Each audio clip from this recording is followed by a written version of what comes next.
Welcome to my channel fun lit with Anusuya.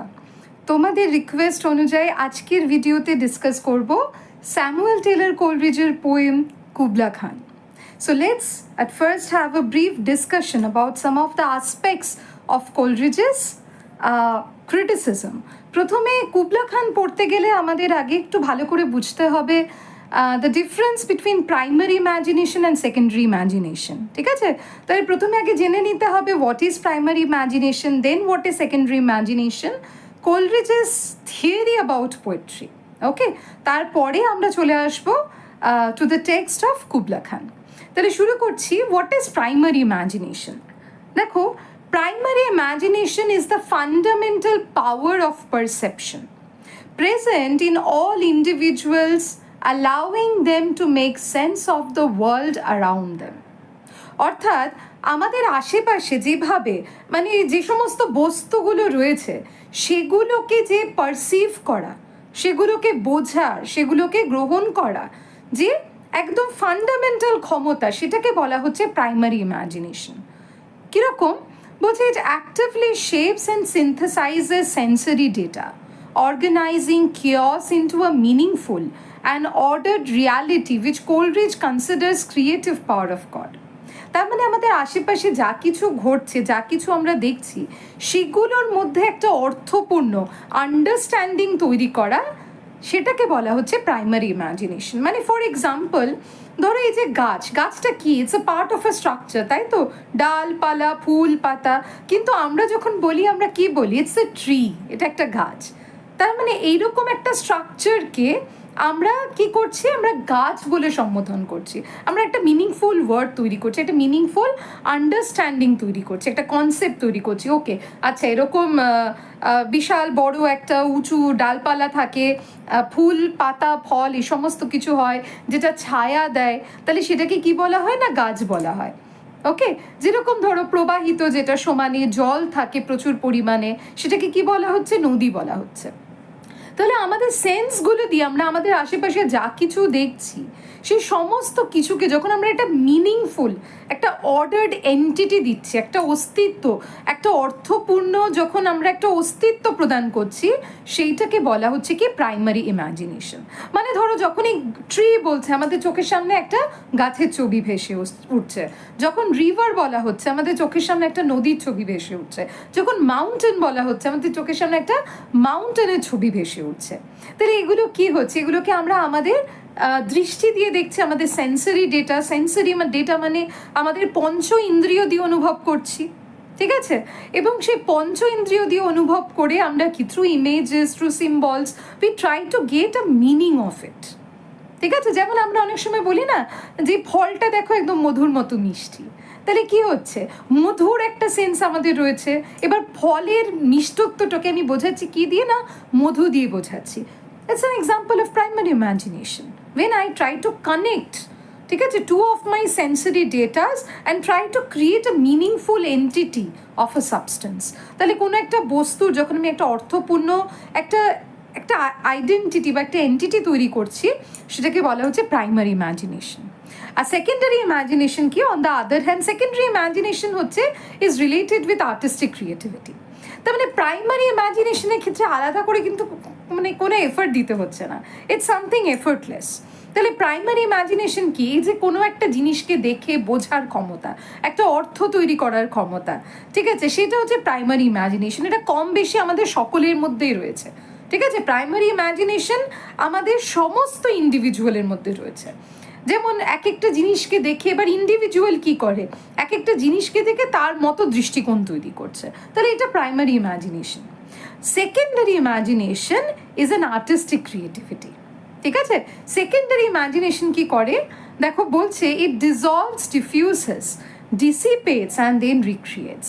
তার মানে আমাদের আশেপাশে আমরা যে জগৎটাকে দেখছি, সেটাকে কখনো এটা ডিসলভ করে দেয়, দ্রবীভূত করে দেয়। ডিসলভ মানে গুলিয়ে দেওয়া, মিলিয়ে দেয়। ডিফিউজেস, কখনো ছড়িয়ে দিচ্ছে, কখনো ডিসিপেট, একেবারে নষ্ট করে দিচ্ছে। অ্যান্ড দেন রিক্রিয়েটস, তারপর নতুন করে কিছুকে ক্রিয়েট করছে। ঠিক আছে, তো this is the function of secondary imagination. যেমন একটা কথা আছে দেখবে, learning is all about unlearning as well. অনেক সময় কোনো একটা জিনিসকে শিখতে গেলে আমাদের পুরনো অনেক কনসেপ্টকে ভেঙে নতুন করে একটা কনসেপ্ট তৈরি করতে হয়, ঠিক আছে? সেকেন্ডারি ইম্যাজিনেশন বেশ কিছুটা সেই রকম। মানে ধরো সেকেন্ডারি ইম্যাজিনেশনের ক্ষেত্রে কি হচ্ছে, একটা এক্সাম্পল দিয়ে বলি, যেমন জন কিটসের আমরা যখন টু আ নাইটিঙ্গেল পড়ছি, ঠিক আছে, নাইটিঙ্গেলের পড়তে গিয়ে একটা পাখির গান, একটা নাইটিঙ্গেল যে কোনো নাইটিঙ্গেল হতে পারে, ঠিক আছে, আশেপাশে পোয়েট কি দেখছেন, গাছ দেখছেন, পাখির গান শুনতে পাচ্ছেন, ঠিক আছে, তখন তার মনে হচ্ছে কি এই গানটা শুনে তিনি এই দুটোকে রিলেট করছেন, মনে হচ্ছে একদম, আবার তিনি ড্রায়েডের গল্প শুনেছেন ছোটবেলায়, ঠিক আছে, তো সেইটা শুনে তিনি কানেক্ট করে দিচ্ছে যে পাখিটা যেন ড্রায়েডের মতো ওই কোন একটা গাছের তলা ওপরে বসে গাছের তলা দিয়ে যারা যাচ্ছে তাদেরকে দেখতে পাচ্ছে। তো দিস ইজ প্রাইমারি ইমাজিনেশন। এবার যখন কিডস বলছেন যে আমি নাইটিঙ্গেলের ওয়ার্ল্ডে প্রবেশ করছি, সেখানে কি ট্রি আছে আমি দেখতে পাচ্ছি না, নাইটিঙ্গেলের ওয়ার্ল্ডটাকে তিনি কি বলে ডিসক্রাইব করছেন, এমবামড ডার্কনেস, তার মানে ডার্কনেস মিক্সড উইথ ফ্র্যাগ্রেন্স, যে অন্ধকারটা সুগন্ধি অন্ধকার। তার মানে এখানে দেখো চলে আসছে সেকেন্ডারি ইম্যাজিনেশন। তাহলে সেকেন্ডারি ইম্যাজিনেশনে কি হচ্ছে, সেকেন্ডারি ইম্যাজিনেশনে বেশ কিছু ধ্যান ধারণা সেটার মডিফিকেশন ঘটিয়ে একটা নতুন রকমের জগৎকে ক্রিয়েট করা হচ্ছে। ফর এক্সাম্পল, যখন আমরা কুবলা খান কবিতাটা পড়বো, কুবলা খানে দেখো আমরা কি দেখতে পাচ্ছি, একটা নদী দেখতে পাচ্ছি, তাই তো? কিসের বর্ণনা রয়েছে, সূর্যের বর্ণনা রয়েছে, কেভসের বর্ণনা রয়েছে, নদীর বর্ণনা রয়েছে, সি রয়েছে, সমুদ্র রয়েছে, ফাউন্টেন রয়েছে। এগুলো কি আমাদের প্রত্যেক দিনে সেন্সারি ডেটাতে আমরা এগুলো দেখি, ঠিক আছে? সেইখান থেকে কোলরিজ কি করছেন, সে রিভার, ফাউন্টেন, সি, সেগুলো সম্পর্কে তার নিজস্ব কিছু মিনিং তৈরি করছেন, প্রাইমারি ইমাজিনেশন।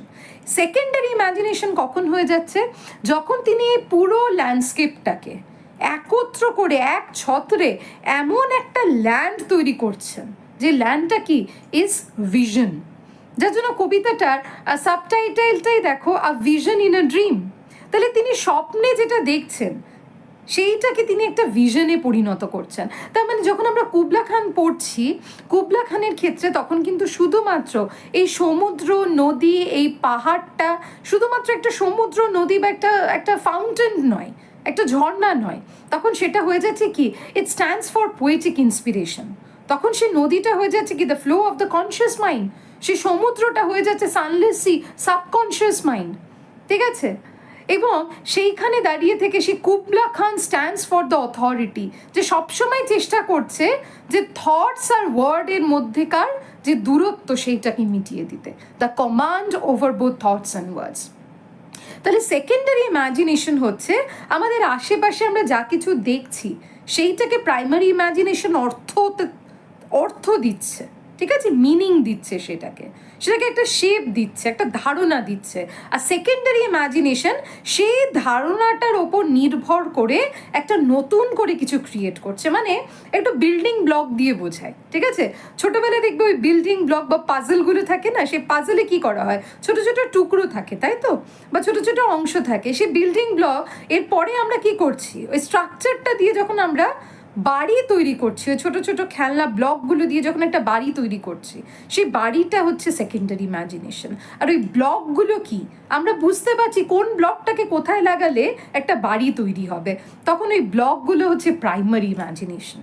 যেরকম পাজলের ক্ষেত্রে কি হচ্ছে, ওই টুকরো টুকরো ছোটো ছোটো টুকরোগুলোকে আমরা বুঝতে পারছি, এইখানে ধরো গালের অংশ আছে, এখানে ধরো নাকটা আছে, তার মানে কি ওই ছোট ছোট টুকরো দিয়ে, ছোট ছোট ফ্র্যাগমেন্ট দিয়ে আমাদের একটা পারসেপশন তৈরি হয়ে যাচ্ছে, এই ফ্র্যাগমেন্টটাকে কোথায় বসালে এটা একটা কমপ্লিট মুখ তৈরি হবে। তাহলে ছোট ছোট টুকরোগুলো কি কি, ওগুলো হচ্ছে আমাদের সেন্সারি ডেটা, যেটা সিনথেসাইজ করে দিচ্ছে, বলে দিচ্ছে এই নাকটাকে এখানে বসাতে হবে, এই ঠোঁটটাকে এখানে বসাতে হবে, গালগুলোকে এখানে বসাতে হবে, ঠিক আছে? এবং যখন ওই সবগুলোকে বসিয়ে আমার মতো করে যখন আমি তৈরি করছি, যে প্রোডাক্টটা তৈরি হচ্ছে, দ্যাট ইজ সেকেন্ডারি ইম্যাজিনেশন। তার মানে প্রাইমারি ইম্যাজিনেশনকে আমরা বলতে পারি অলমোস্ট অ্যাজ এ টুলস, যেইটা দিয়ে যখন আমি একটা নতুন আইডিয়াকে ক্রিয়েট করছি, That idea is called secondary imagination. Hopefully আমি প্রাইমারি ইম্যাজিনেশন আর সেকেন্ডারি ইম্যাজিনেশন বোঝাতে পেরেছি। তাও আরেকবার একটা ছোট্ট এক্সাম্পল দিয়ে দিই। যেমন ধরো বাড়ি তৈরি করার ক্ষেত্রে ইট, কংক্রিট, সিমেন্ট, বালি, তাই তো, এগুলোকে ধরা যেতে পারে প্রাইমারি ইম্যাজিনেশন। তাহলে বাড়িটা যখন তৈরি হচ্ছে দ্যাট ইজ সেকেন্ডারি ইম্যাজিনেশন। তাহলে প্রাইমারি ইম্যাজিনেশন ইট, আমি জানি কোথায় কখন কিভাবে ইটটা এমনি যখন মানে রাস্তায় পড়ে আছে অর্থ নেই, কিন্তু যখন অনেকগুলো ইট একসাথে চলে আসছে, বালি আসছে, তখন আমি কি করছি, শেপ দিচ্ছি, সিনথেসাইজ করছি, তাই তো। এটাই বলছে প্রাইমারি ইম্যাজিনেশন, শেপ দেওয়া, সিনথেসাইজ করা, একটা মিনিংফুল একটা অর্ডার্ড রিয়ালিটি দেওয়া। তারপরে সেইটাকে কখনো বেঁকিয়ে দিচ্ছি, কখনো সোজা রাখছি, কখনো উল্টে দিচ্ছি, কি জন্য করছি, সেটাই হচ্ছে ডিফিউজেস, ডিসিপেটস অ্যান্ড রিক্রিয়েটস। এবং সেইটা যখন করছি তখন একটা কিন্তু বাড়ি তৈরি হচ্ছে, একটা স্ট্রাকচার তৈরি হচ্ছে। সেই বাড়িটা তৈরি করতে গেলে কখনো ইটটাকে তির্যকভাবে রাখতে হচ্ছে, কখনো সোজা রাখতে হচ্ছে, কখনো একটু কাত করে রাখতে হচ্ছে। তো সেই রকমভাবে আমি বাড়িটাকে একটা স্ট্রাকচার দিচ্ছি। তাহলে এই বাড়ির ইট, বালি, সিমেন্ট, এগুলো হচ্ছে আর কি দ্য সেন্সারি ডেটাস, যেগুলোকে একটা পার্টিকুলার ফর্মে যখন আমি অর্গানাইজ করছি, কখনো বেঁকিয়ে দিচ্ছি, কখনো দুমড়ে দিচ্ছি, কখনো গুলে ফেলছি সিমেন্টটাকে, ঠিক আছে, তার ফলেই তৈরি হচ্ছে কি একটা বাড়ি। এই বাড়িটাই হচ্ছে কি the secondary imagination. Okay, hopefully বোঝাতে পেরেছি প্রাইমারি ইম্যাজিনেশন আর সেকেন্ডারি ইম্যাজিনেশন। এই দুটো concept is very much important to understand any poems of Coleridge. ঠিক আছে, তাহলে এইবার চলে আসবো অ্যাবাউট কোলরিজেস পারসেপশন অফ পোয়েম। দেখো, এই কবিতাটা কুবলা খানের ক্ষেত্রে একটা সাবটাইটেল রয়েছে, আ vision in a dream, a fragment, very important. A fragment, কেন ফ্র্যাগমেন্ট বলা হচ্ছে কিছুটা আন্দাজ তোমরা পেয়েছো। ফ্র্যাগমেন্ট মানে কি, টুকরো, কিছু কিছু টুকরো। মানে কবিতাটাকে দেখে মনে হচ্ছে কি যেন কিছু টুকরো, এখানে একটা সি, এখানে একটা সান, এখানে একটা কেভ, এখানে একটা ফাউন্টেন, কিন্তু যখন এই টুকরোগুলোকে তিনি জুড়ে দিচ্ছেন, তাহলে স্বপ্নে কি, স্বপ্নে দেখবে আমরা টুকরো টুকরো ফ্র্যাগমেন্টেড জিনিস দেখতে পাই, তাই তো। তিনিও এখানে একটা স্বপ্ন দেখেছিলেন, আমি আসছি পরে গল্পটাতে। তিনিও এখানে একটা স্বপ্ন দেখছেন, ঠিক আছে। সেই স্বপ্নটা দেখার পরে যখন তিনি কাব্যে রূপ দিচ্ছেন, তখন কি হচ্ছে, তিনি একটা ভিশন তৈরি করছেন। ওই স্বপ্নের যে ফ্র্যাগমেন্টসগুলোকে জুড়ে দিয়ে তিনি একটা পোয়েটিক ভিশন তৈরি করছেন, ঠিক আছে। সেই পোয়েটিক ভিশনটা বিকামস ভেরি মাচ ক্যালিডিওস্কোপ, ঠিক আছে। ক্যালিডিওস্কোপিক মানে এই ছোট ঝর্ণা, পাহাড়, নদী সবটাকে যখন তিনি একটা জায়গায় একটা কংক্রিট শেপ দেওয়ার চেষ্টা করছেন, তখন পুরো জিনিসটাকে লাগছে কি একটা সামগ্রিক লাগছে। ক্যালিডিওস্কোপিক মানে যেখানে পুরো জিনিসটাকে একটা ফ্রেমের মধ্যে দেখা যায়, সবটা মিলিয়ে যেখানে একটা ফ্রেম হচ্ছে। তাহলে এই ফ্র্যাগমেন্টস কুবলা খানের ক্ষেত্রে এই ফ্র্যাগমেন্টগুলো কিন্তু তৈরি করছে একটা কমপ্লিট পোয়েম। ওকে, কিসের ফ্র্যাগমেন্টস, যেমন like that of the caves, that of the river, the fountain, etcetera, ঠিক আছে। তাহলে একটু ছোট্ট করে কোলরিজের কনসেপ্ট অফ পোয়েমটা একটু আমরা বুঝবার চেষ্টা করি। যেমন বলা হচ্ছে কি, the poem envisions a beautiful but chaotic fragment, ঠিক আছে, উইথ ইটস প্লেজার ডোম। তাহলে একটা কিওটিক ফ্র্যাগমেন্ট, আপাতত দৃষ্টিতে কি কি বর্ণনা পাচ্ছি, একটা প্লেজার ডোম কুবলা খান তৈরি করবেন। কোথায় করবেন না, একটা স্যাক্রেড রিভার আছে তার পাশে। তারপরে আমরা পাচ্ছি হঠাৎ করে একটা ফাউন্টেন চলে এলো, কিছু কেভস অফ আইজের কথা বলা হচ্ছে। তারপর পোয়েট বলছে আমি ফ্রেন্জি হয়ে যেতে চাই।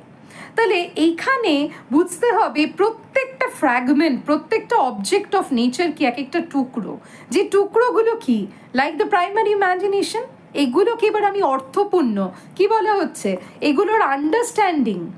The poet, frenzied poet by imagination, gains its significance in the understanding of its metaphor. তাহলে যখন আমি একটা শুধু নদী হিসেবে দেখছি, আমি বুঝতে পারছি না, নদীটাকে যখন আমি বুঝছি as a flow of thought, যখন আমি আমার প্রাইমারি ইম্যাজিনেশনে নদীটাকে দেখছি as a flow of thought, the conscious thought.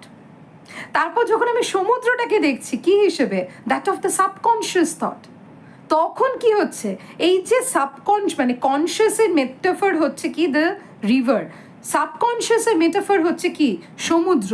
তখন যখন আমি এগুলোকে অ্যাসিমিলেট করে দিচ্ছি, তখন আমার সেকেন্ডারি ইম্যাজিনেশনে একটা ছবির মতো ভেসে আসছে, যেখানে আমি কি দেখতে পাচ্ছি, ডুয়ালিটি দেখতে পাচ্ছি, তাই তো। যেটাকে কোলরিজ বলছেন কি, Coleridge pointed out that a great poem is characterized by the employment of secondary imagination. Coleridge বলছেন মানে একদম সত্যিকারের ভালো কাব্য তৈরি করতে গেলে প্রয়োজন কি সেকেন্ডারি ইম্যাজিনেশনের। যেটা কি করে secondary imagination, it achieves the balance or reconciliation of opposite or discordant qualities, যেখানে বিপরীত ধর্মী ধারণাগুলোর একটা মেলবন্ধন ঘটায় সেকেন্ডারি ইম্যাজিনেশন। যেরকম দেখো sunny pleasure dome with caves of ice, কি অদ্ভুত কথা।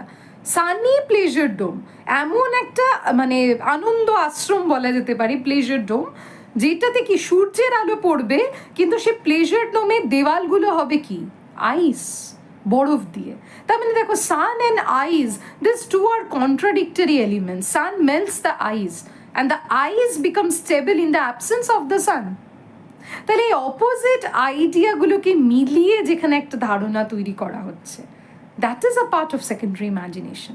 ঠিক আছে, আমাদের যে প্রচলিত ধারণা সেগুলোকে যখন আমি ভেঙে নতুন একটা পারসেপশন তৈরি করছি, that is called secondary imagination.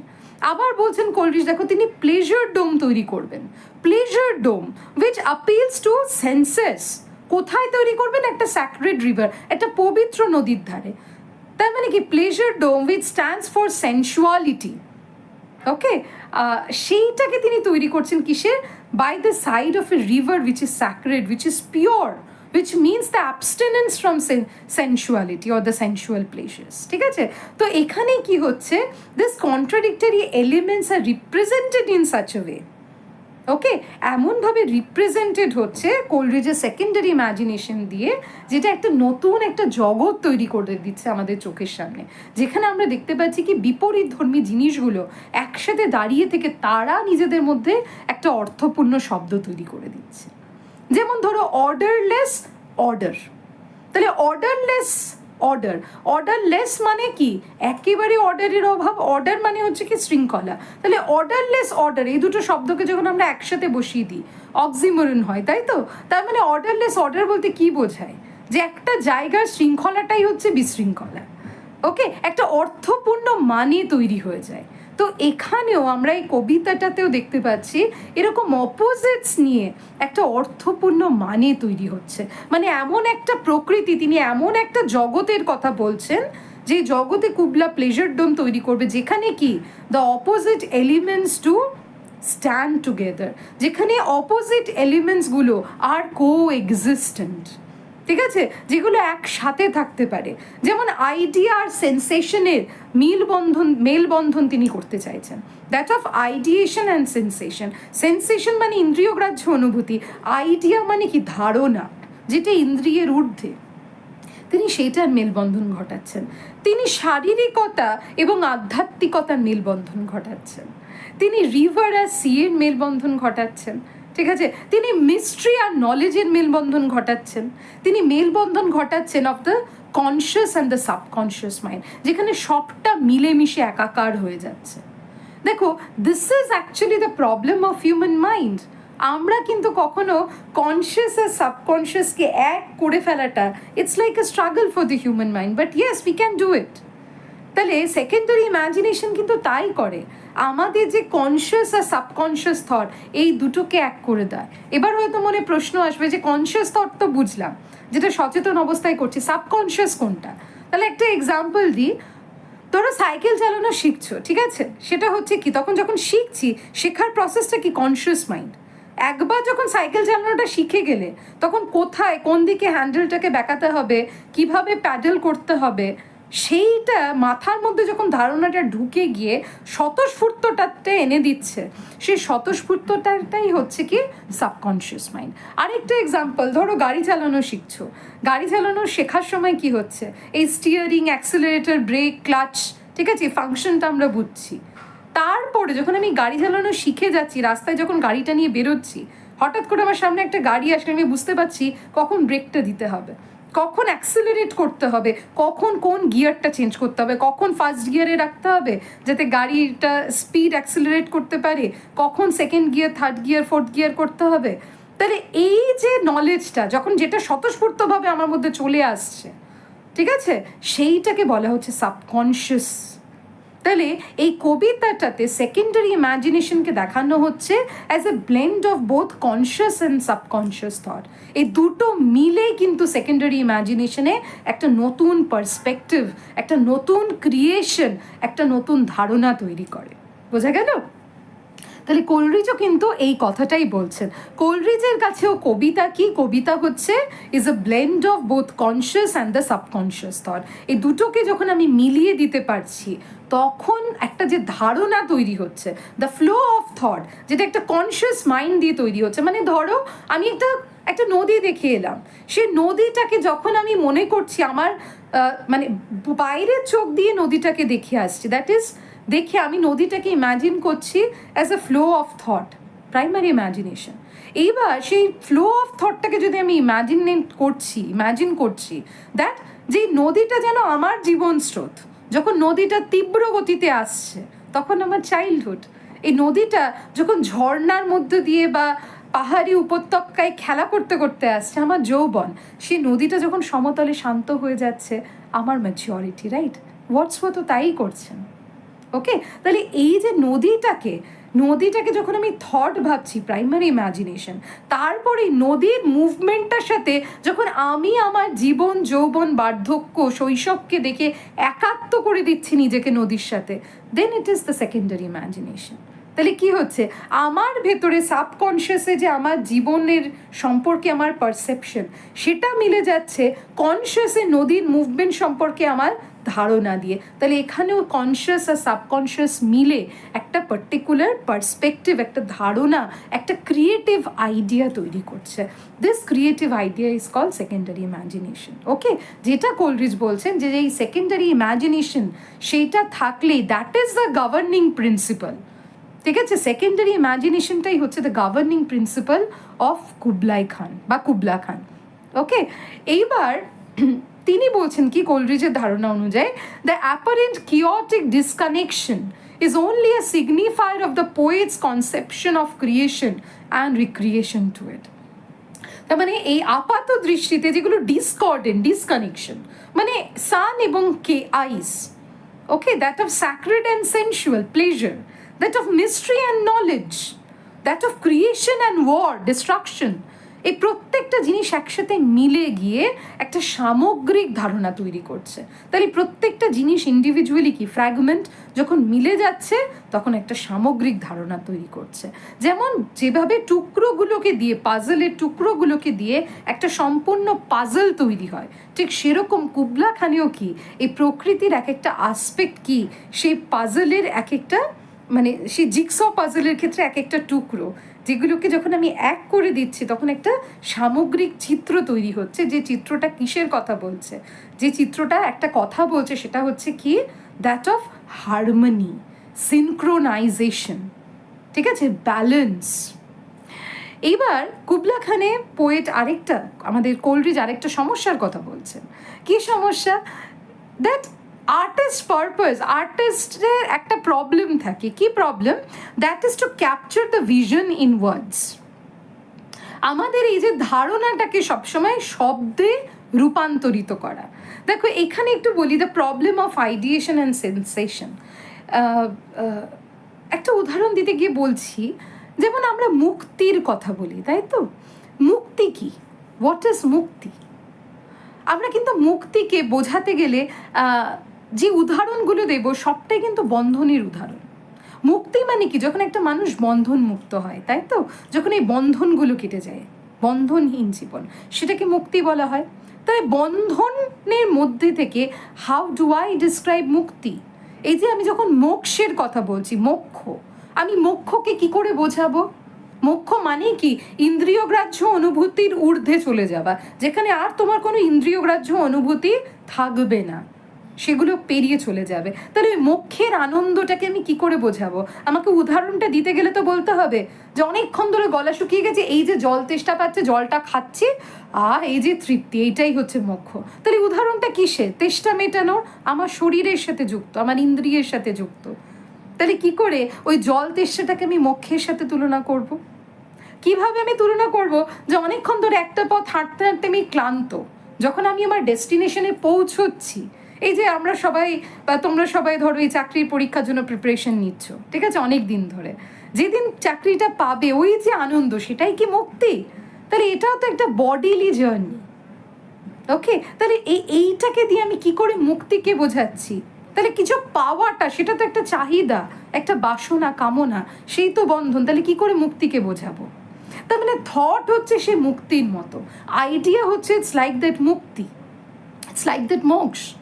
যে ইমাজিনেশনটা আমাদের ভেতরে রয়েছে, ঠিক আছে, আমাদের অন্তর্দৃষ্টিতে রয়েছে, আমাদের ভিশনে রয়েছে, কিন্তু সেই ইমাজিনেশনটা, সেই থটটাকে, সেই ভিশনটাকে যখন আমি বাক্যে পরিণত করতে যাচ্ছি, ওয়ার্ডস আর limited. How the world of sensation can describe the world of idea which is beyond the world of sensation? যে আইডিয়াটা আমাদের ইন্দ্রিয়গ্রাহ্যর অনুভূতির ঊর্ধ্বে, ঠিক আছে, সেই আইডিয়াটাকে কি করে আমি সবসময় এক্স্যাক্ট ওয়ার্ডে বোঝাতে পারবো? অনেক সময় দেখবে আমরা ধারণাটা বুঝছি কিন্তু সঠিক শব্দ খুঁজে পাই না সেই ধারণাটাকে বোঝানোর জন্য। We try to figure out the words, সাঁতার কাটতে থাকি যেন সমুদ্রে, মনে হয় যে একটা সঠিক শব্দ যদি আমি পেয়ে যাই, ওই শব্দটা দিয়ে ওই মানেটাকে আমি বুঝিয়ে দিতে পারবো। So this is the problem that Coleridge addresses in this poem. এই একই প্রবলেম শেলি অ্যাড্রেস করছেন বোথ ওয়েস্ট উইন্ড অ্যান্ড স্কাইলারকে, যার জন্য কি তারা সবসময় একটা এক্সটার্নাল অবজেক্টের সহযোগিতা চাইছে। যেমন কোলরিজ চাইছে এখানে একটা আবিসিনিয়ান মেড, যে ওর ডালসিমার, সেইটা যদি আমি মিউজিকটা শিখে নিতে পারি। তার মানে ডালসিমার কি? Dulcimer stands for harmony, balance, synchronization between thoughts. দেখো হারমোনিতেও কি হচ্ছে, যে মিউজিকটা মাথায় আসছে, কর্ডে প্লে হচ্ছে, তাই তো, একটা আন্ডারস্ট্যান্ডিং হচ্ছে। তাহলে সেই আন্ডারস্ট্যান্ডিংটা বিটুইন থটস অ্যান্ড ওয়ার্ডস, সেই আন্ডারস্ট্যান্ডিংটাকে রিপ্রেজেন্ট করছে dulcimer, okay, which the Abyssinian maid plays. তাহলে কোলরিজ বলছে না, ওই মিউজিকটা শিখে নিতে পারলে আমার থটসটাকে আমি ওয়ার্ডে কিন্তু ট্রান্সফর্ম করে দিতে পারবো। ওকে, ঠিক যেমন আমাদের শেলি টুয়ার্স স্কাইলারকে বলছে, teach half thy madness, okay, so the world will listen to me as I am listening now. তার মানে তোমার ওই যে আনন্দটা আমাকে একটু শিখিয়ে দাও, যাতে কি হবে, আমি যেমন তোমার কথা শুনছি, এই জগৎবাসীও তখন আমার কথা শুনবে। তার মানে কি, all this poets here appeal for an understanding the harmony between idea and sense, between the ideation and the sense, ঠিক আছে। তাহলে এই কবিতাতেও কিন্তু তিনি এই একই কথা বলছেন কোলরিজ। এছাড়াও দেখো এই কবিতাতে আমরা তাহলে প্রথম স্তরে যেটা পাবো একটা ধারণা, সেটা হচ্ছে কিসে? ধারণাটা হচ্ছে একটা নেচার, একটা ফ্র্যাগমেন্টস দিয়ে একটা ফ্লো অফ থটকে, ইম্যাজিনেটিভ পাওয়ারটাকে বোঝাচ্ছেন মেটাফরিক্যালি, ঠিক আছে। তারপরে তিনি বলছেন the problem of representing the thoughts into words. তারপরে শেষে তিনি বলছেন সেটার জন্য কি দরকার? আবিসিনিয়ান মেডের সে ডালসিমার দরকার।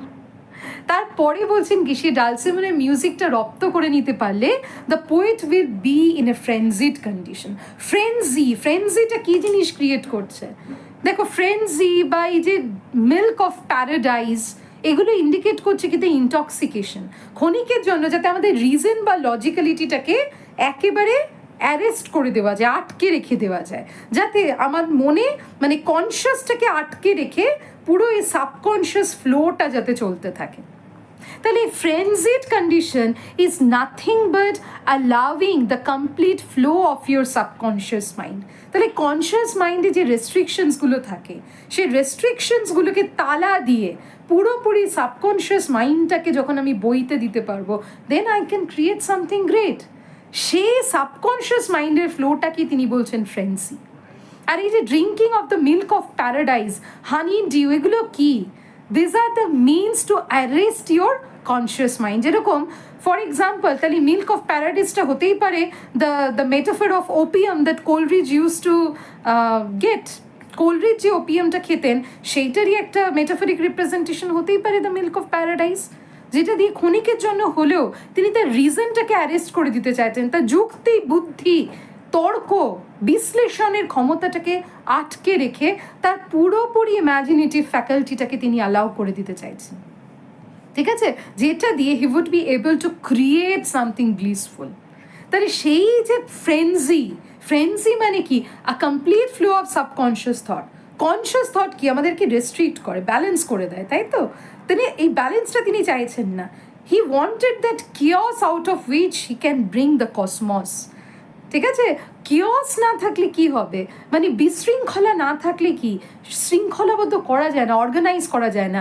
যেমন একটা এক্সাম্পল দিই, ধরো বাড়িতে আলমারি গোছাচ্ছ, তাই তো? আলমারি গোছাতে গেলে কি করতে হবে, সব জিনিসপত্র নামিয়ে ছড়িয়ে দিতে হবে, তারপরেই তো আমরা আলমারিটাকে স্টেপ বাই স্টেপ গোছাতে পারবো। তাহলে ক্রিয়েটিভ প্রসেসটাই হচ্ছে তাই। তাহলে এই যে জিনিসপত্রগুলো একের পর এক নামালে, ঠিক আছে, সে নামিয়ে দিয়ে, এটাই হলো ফ্র্যাগমেন্টেশন।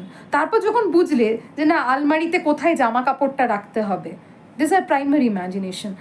কোথায় তুমি গয়নাটা রাখবে, প্রাইমারি ইমাজিনেশন। এবার পুরো যে আলমারিটা সাজানো হয়ে গেল, this is the secondary imagination. বুঝে গেল? তো সেটাই হচ্ছে the product. Secondary imagination leads to the artistic creativity.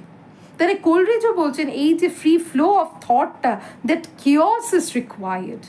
Without that chaos, মানে ওই ধারণাটা, ওই ইম্যাজিনেশনের ফ্লোটা কখনোই কিন্তু সম্ভব নয়। এবার সেইটা বোঝাতে কি তিনি এমন একটা ফ্রেন্সিড পোয়েটের কথা বলছেন, মানে যেন তাকে দেখে মনে হবে কি ইটস অলমোস্ট লাইক আ পেগান প্রেস্ট। পেগান রিচুয়ালসে কি হয় দেখবে, ওই ওই ম্যাডনেসটা থাকে পেগান ওয়ার্শিপসগুলোতে দেখবে। মানে ফর এক্সাম্পল যখন কোনো পুজোর ক্ষেত্রে আরতি দেখবে, অনেকে কি সেই নাচ করতে থাকে, মিউজিকের সাথে সাথে নাচ করতে থাকে। ফ্রেন্সিড কন্ডিশন। কেন ফ্রেন্সিড কন্ডিশন? তখন কি হচ্ছে, for the time being your conscious mind gets arrested, your subconscious mind flows. তখন পুরোপুরি তুমি ওই ভাবের মধ্যে রয়েছো, ঠিক আছে? তুমি কিন্তু ভুলে যাচ্ছ তুমি কোথায়, তোমার আশেপাশে কে আছে। You are flowing with the rhythm, যার জন্য জোরে জোরে ঢাক বাজানো হয় দেখবে বিভিন্ন worship. I am just giving you an example of a pagan ritual. এটা যে কোনো পেগান রিচুয়ালের ক্ষেত্রে দেখবে মিউজিক থাকে, প্রচুর মিউজিক।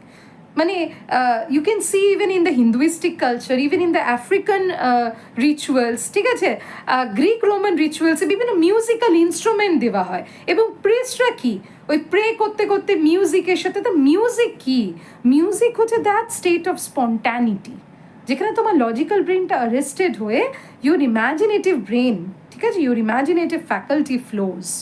তো the poet wants that stature of mind to create his poetry.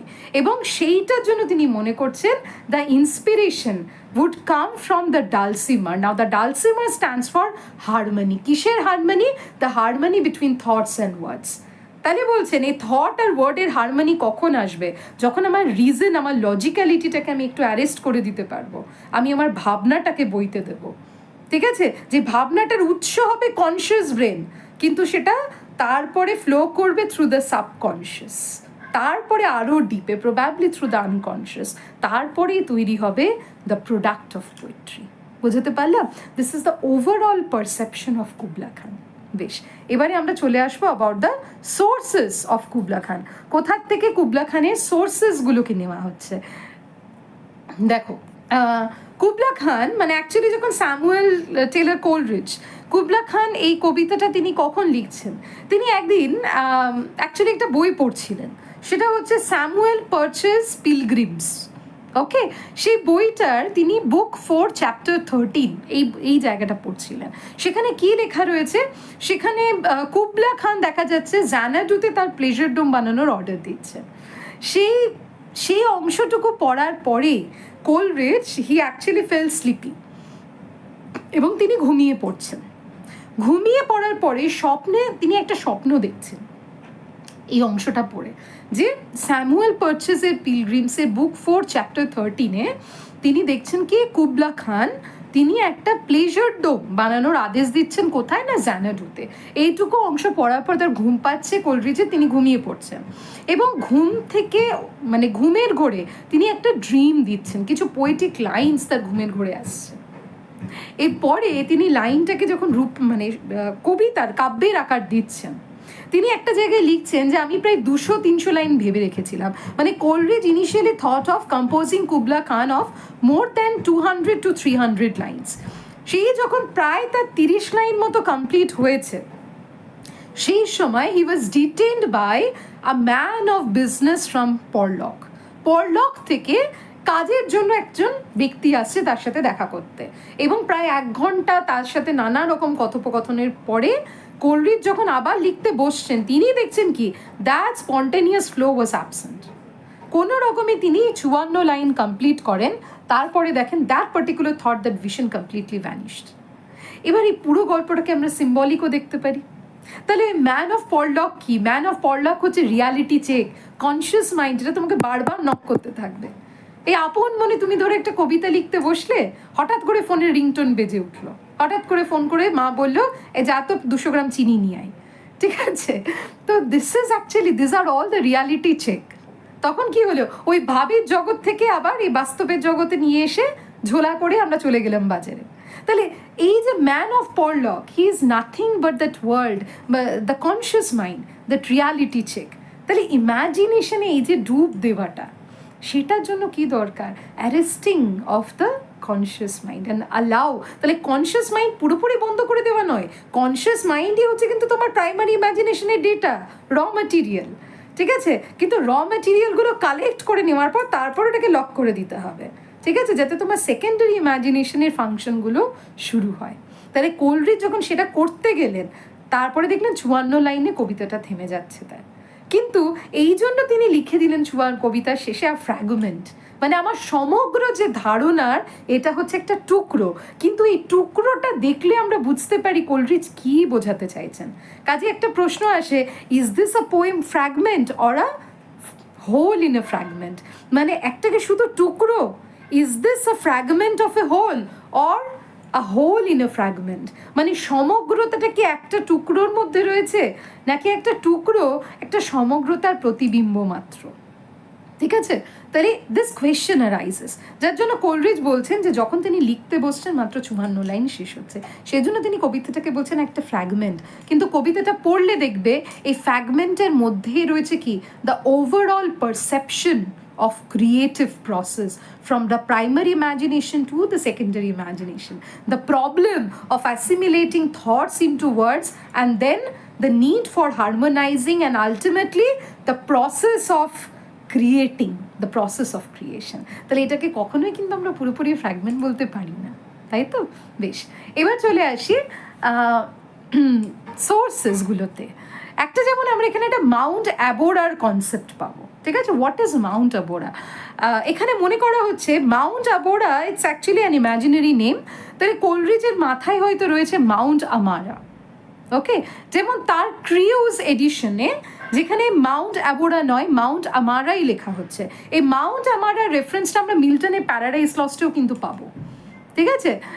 এবং বর্তমানে মাউন্ট আমারা is actually a real mountain which is now known as Amba Geshan, which is located in the Amhara region of modern Ethiopia. Okay, modern ইথিওপিয়াতে সেটা অবস্থিত। এবার এই modern ইথিওপিয়ারই আগেকার নাম ছিল আবিসিনিয়ান এম্পায়ার। তাহলে আবিসিনিয়ান এম্পায়ার কেন আসছে, আর একটু আমরা যখন টেক্সটটা শুরু করব বলবো কেন তিনি আবিসিনিয়ার কথা বলছেন। তাহলে মাউন্ট আমারা বা মাউন্ট আবোরা, সেটা জিওগ্রাফিক্যাল লোকেশন দেখলে আমরা দেখবো কি সেটা ইথিওপিয়াতে অবস্থিত, এবং ইথিওপিয়াকে বাইবেলে বলা হয়ে থাকে আ প্যারাডাইস সিট বা দ্য সিট অফ প্যারাডাইস, ঠিক আছে? সেটা হচ্ছে প্যারাডিসেরই একটা অংশ। শুধু তাই নয়, এই মাউন্ট আমারা is associated with the very source of the river Nile. Mount আমারা যেখানে অবস্থিত তার খুব কাছ থেকে মানে নীল নদের, মিশরের যে নীল নদ, সেই নীল নদের উৎস, এবং এই নীল নদকে বাইবেলের বুক অফ জেনেসিসে নাম দেওয়া হয়েছে রিভার গিহন, এবং বলা হয় এই রিভার গিহন বা রিভার জিহন, যেটা গার্ডেন অফ ইডেন থেকে ফ্লো করে যায় কিংডম অফ কুশ, যেটা হচ্ছে কিংডম অফ কুশটা biblical name of Ethiopia and Sudan, ঠিক আছে? বর্তমানে যেটা ইথিওপিয়া এবং সুদান সেটাই হচ্ছে বাইবেলে কিংডম অফ কুশ। অর্থাৎ এই Mount আবোরা is closely associated with Mount Amara in Milton's Paradise Lost, এবং এই Mount Amara is situated in Africa, okay, in the Amhara region, which is also associated with the source of river Nile that flows from, according to Bible, ঠিক আছে, book of Genesis, যেটাকে বলা হচ্ছে garden of Eden থেকে সেটা kingdom of কুশ অর্থাৎ Ethiopia এবং Sudan হয়ে বয়ে গেছে, এবং ইথিওপিয়াকে বলা হয়ে থাকে মানে the seat of paradise. Okay, তো এইটা হচ্ছে the possible source of Mount Abora. তাহলে একটা হচ্ছে কোলরিজের সোর্স আমরা দেখতে পাচ্ছি স্যামুয়েল পার্চেজের পিলগ্রিমস, এছাড়াও মার্কো পোলোর বইতেও তিনি কুবলা খানের রেফারেন্স পেয়েছেন, সেটাও তার একটা সোর্স। Mount Abora, Milton's Paradise Lost, Abyssinian maid. এবার চলে আসি আবিসিনিয়ান মেডটা কোথার থেকে রেফারেন্সটা। তার একটা রেফারেন্স পাচ্ছেন তিনি হেলিওডোরাসের ইথিওপিয়ান হিস্ট্রি থেকে। হেলিওডোরাস একজন ঐতিহাসিক, তার একটা বই রয়েছে ইথিওপিয়ান হিস্ট্রি, সেখান থেকে রেফারেন্সটা পাচ্ছেন। এছাড়া তার জীবনে যে দুজন নারী, তার ফার্স্ট লাভ ম্যারি ইভান্স এবং পরবর্তীকালে তার আরেকজন যে লাভ ইন্টারেস্ট সারা হাচিনস্টন, ইনাদের দুজনকে নিয়ে তিনি বেশ কিছু কবিতা লিখেছেন। যেমন সারা হাচিনস্টনকে তিনি তার ডিজেকশন ওডে প্রেজেন্ট করছেন অ্যাজ আশ্রা। ঠিক আছে, তো বলা হয়ে থাকে Abyssinian maid probably Coleridge had in mind either Mary Evans or that of Sara Hutchinson, okay, in his mind while creating the picture of that Abyssinian maid. এছাড়া এই যে the idea of the poetic madness and the creative process, সেই আইডিয়াটা Coleridge নিচ্ছে from Plato's Phaedrus and Ion. ঠিক আছে, তাহলে প্লেটোর ফিড্রাস অ্যান্ড আয়ন থেকে Coleridge was indebted to the concept of poetic madness and creative process. এবং the perception of the paradise Coleridge takes from William Shakespeare's A Midsummer Night's Dream. Okay, তাহলে this are the sources of Kubla Khan. এবার চলে আসবো আমরা টেক্সটে। তাহলে টেক্সটটা শুরু করার আগে যে ভদ্রলোক সম্পর্কে এতগুলো কথা বললাম, কুবলা খান, তাহলে একটু জেনে নেবো হু ওয়াজ কুবলা খান। তো Kubla Khan actually he was কুবলাই Khan. Kublai Khan was known for two reasons. Pratham, he was the grandson of Chengiz Khan. Okay, the Mongol emperor Chengiz Khan.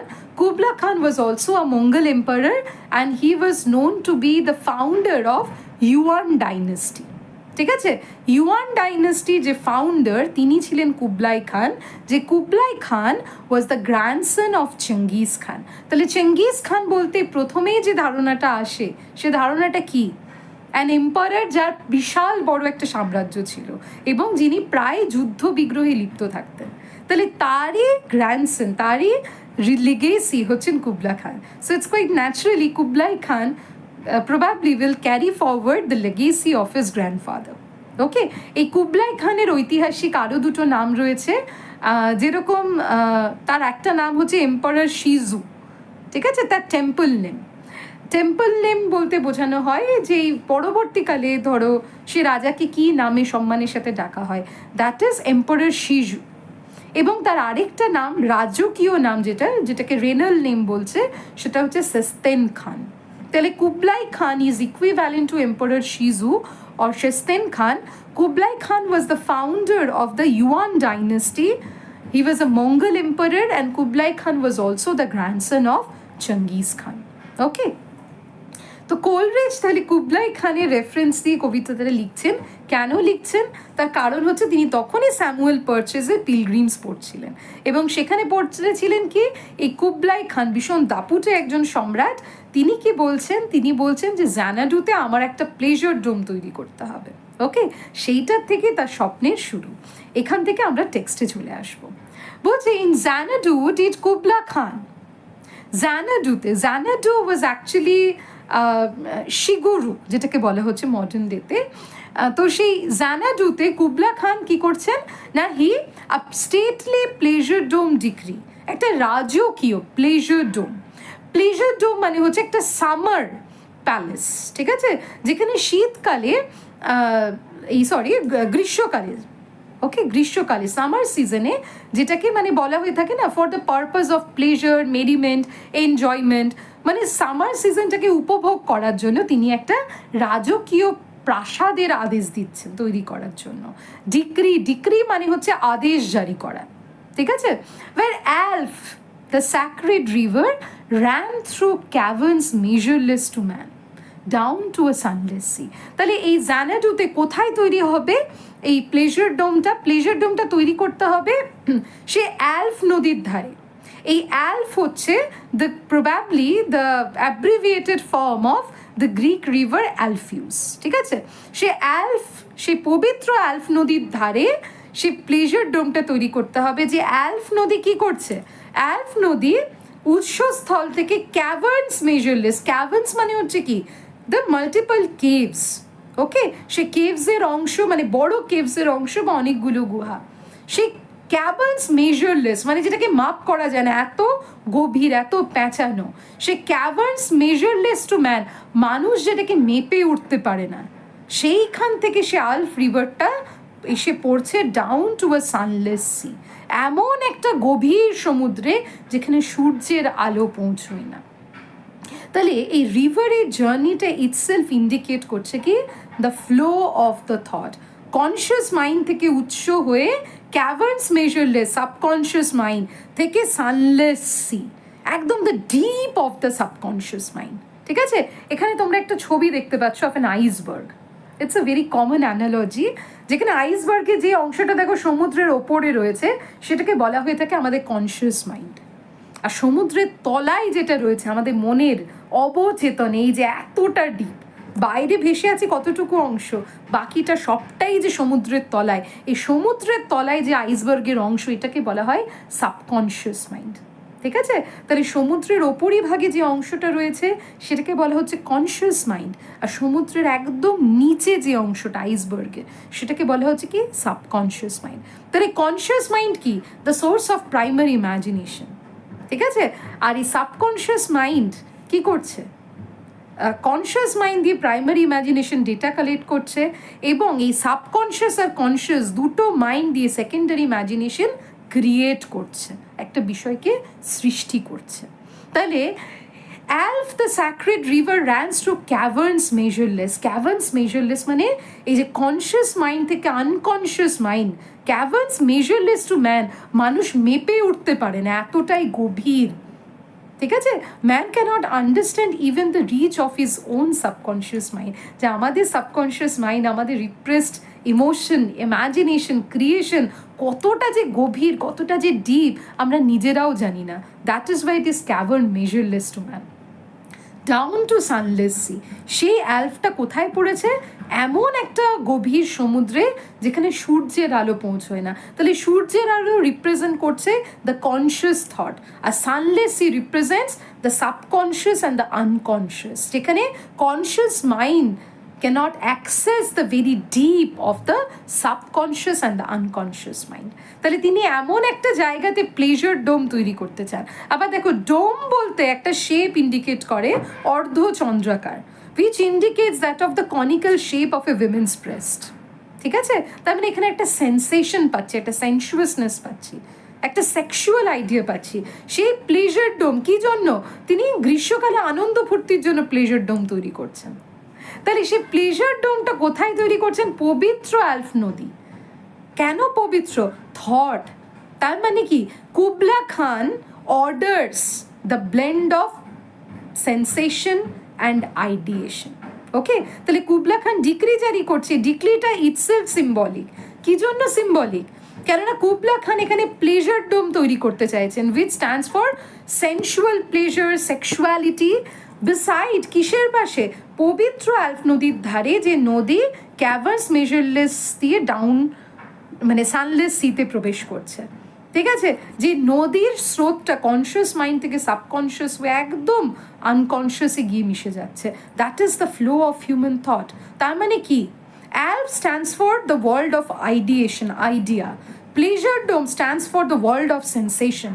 তাহলে Kubla Khan orders the blending of the world of sensation with the world of ideation. বুঝতে পারলাম? তাহলে কেন এখানে Kubla খান তাহলে কি represent করছে, that command, সে অথরিটিটা রয়েছে, যে অথরিটি দিয়ে কুবলা খান আইডিয়েশন আর সেন্সেশনের জগৎকে মিলিয়ে দিতে পারেন।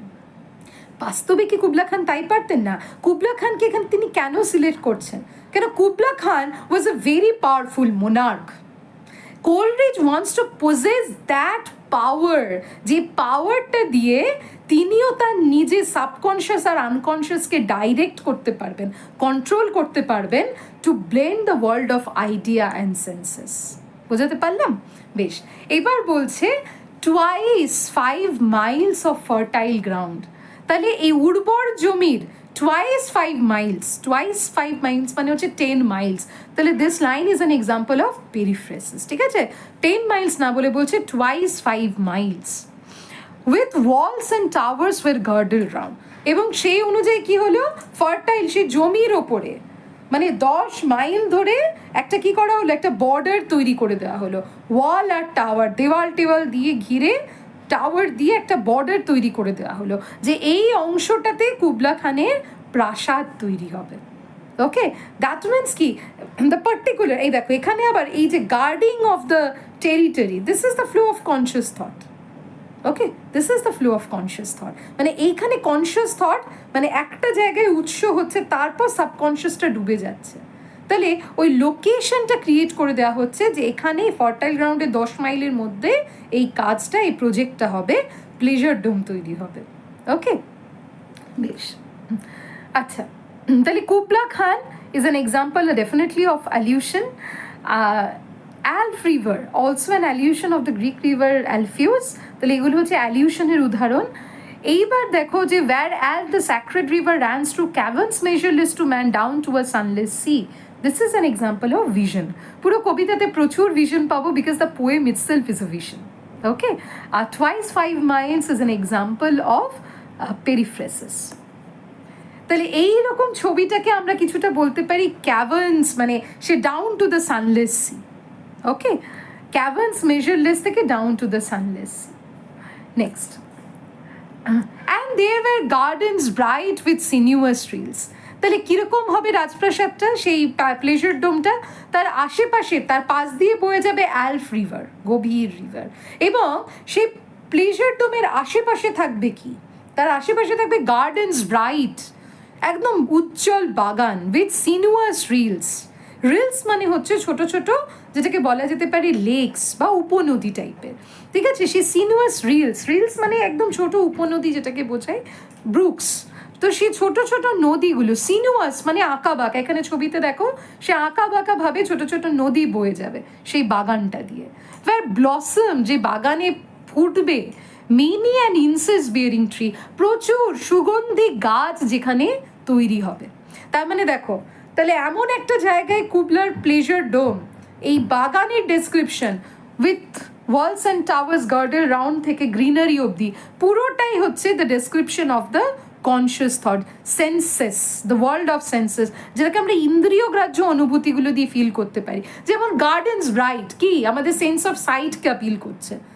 ওকে, sinuous rills, sense of movement, many and incense bearing tree, sense of smell, ঠিক আছে? And here the forest ancient as the hills, এবং সেই প্রাসাদের আশেপাশে বিশাল বড় জঙ্গল থাকবে। সেই জঙ্গলগুলোকে দূর থেকে দেখে মনে হবে কি এগুলো পাহাড়ে, মানে একদম পাহাড়ের মতো প্রাচীন। এই ছবিতে দেখো বিশাল উঁচু উঁচু দেখো ফরেস্ট, সে পাহাড়ের মতো লাগছে দেখে। এনফোল্ডিং সানি স্পটস অফ গ্রিনারি, এবং সেইটা যেখান দিয়ে সূর্যের আলোটা এসে পৌঁছচ্ছে সেটাকে ঘিরে রাখবে, এবং সূর্যের আলোটা পুরোপুরি এসে পড়বে সানি স্পটস অফ গ্রিনারি।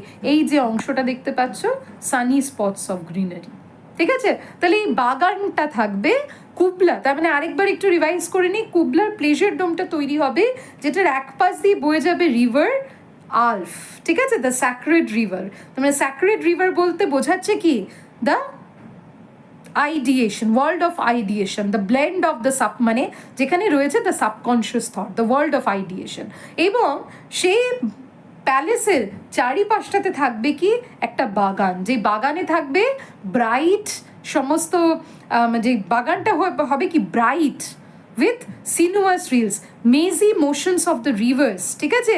যে বাগানে থাকবে কি মেনি ইনসেন্স বিয়ারিং ট্রিজ, সুগন্ধি গাছ, যেখানে এনশিয়েন্ট ফরেস্ট থাকবে লাইক হিলস, যেটা এনফোল্ড করবে সানি স্পটস অফ গ্রিনারি, যেখানে সানি স্পট গ্রিনারি মানে যেই গাছের অংশে সরাসরি সূর্যের আলো এসে পৌঁছচ্ছে, সানি স্পট অফ গ্রিনারি। তাহলে এই গার্ডেনের ডিসক্রিপশনটা রিপ্রেজেন্ট করছে that of the conscious mind. তার মানে কি the pleasure dome blends both that of the conscious and the subconscious, both that of the world of senses represented through the garden and the world of ideation represented through the river Alf. Okay?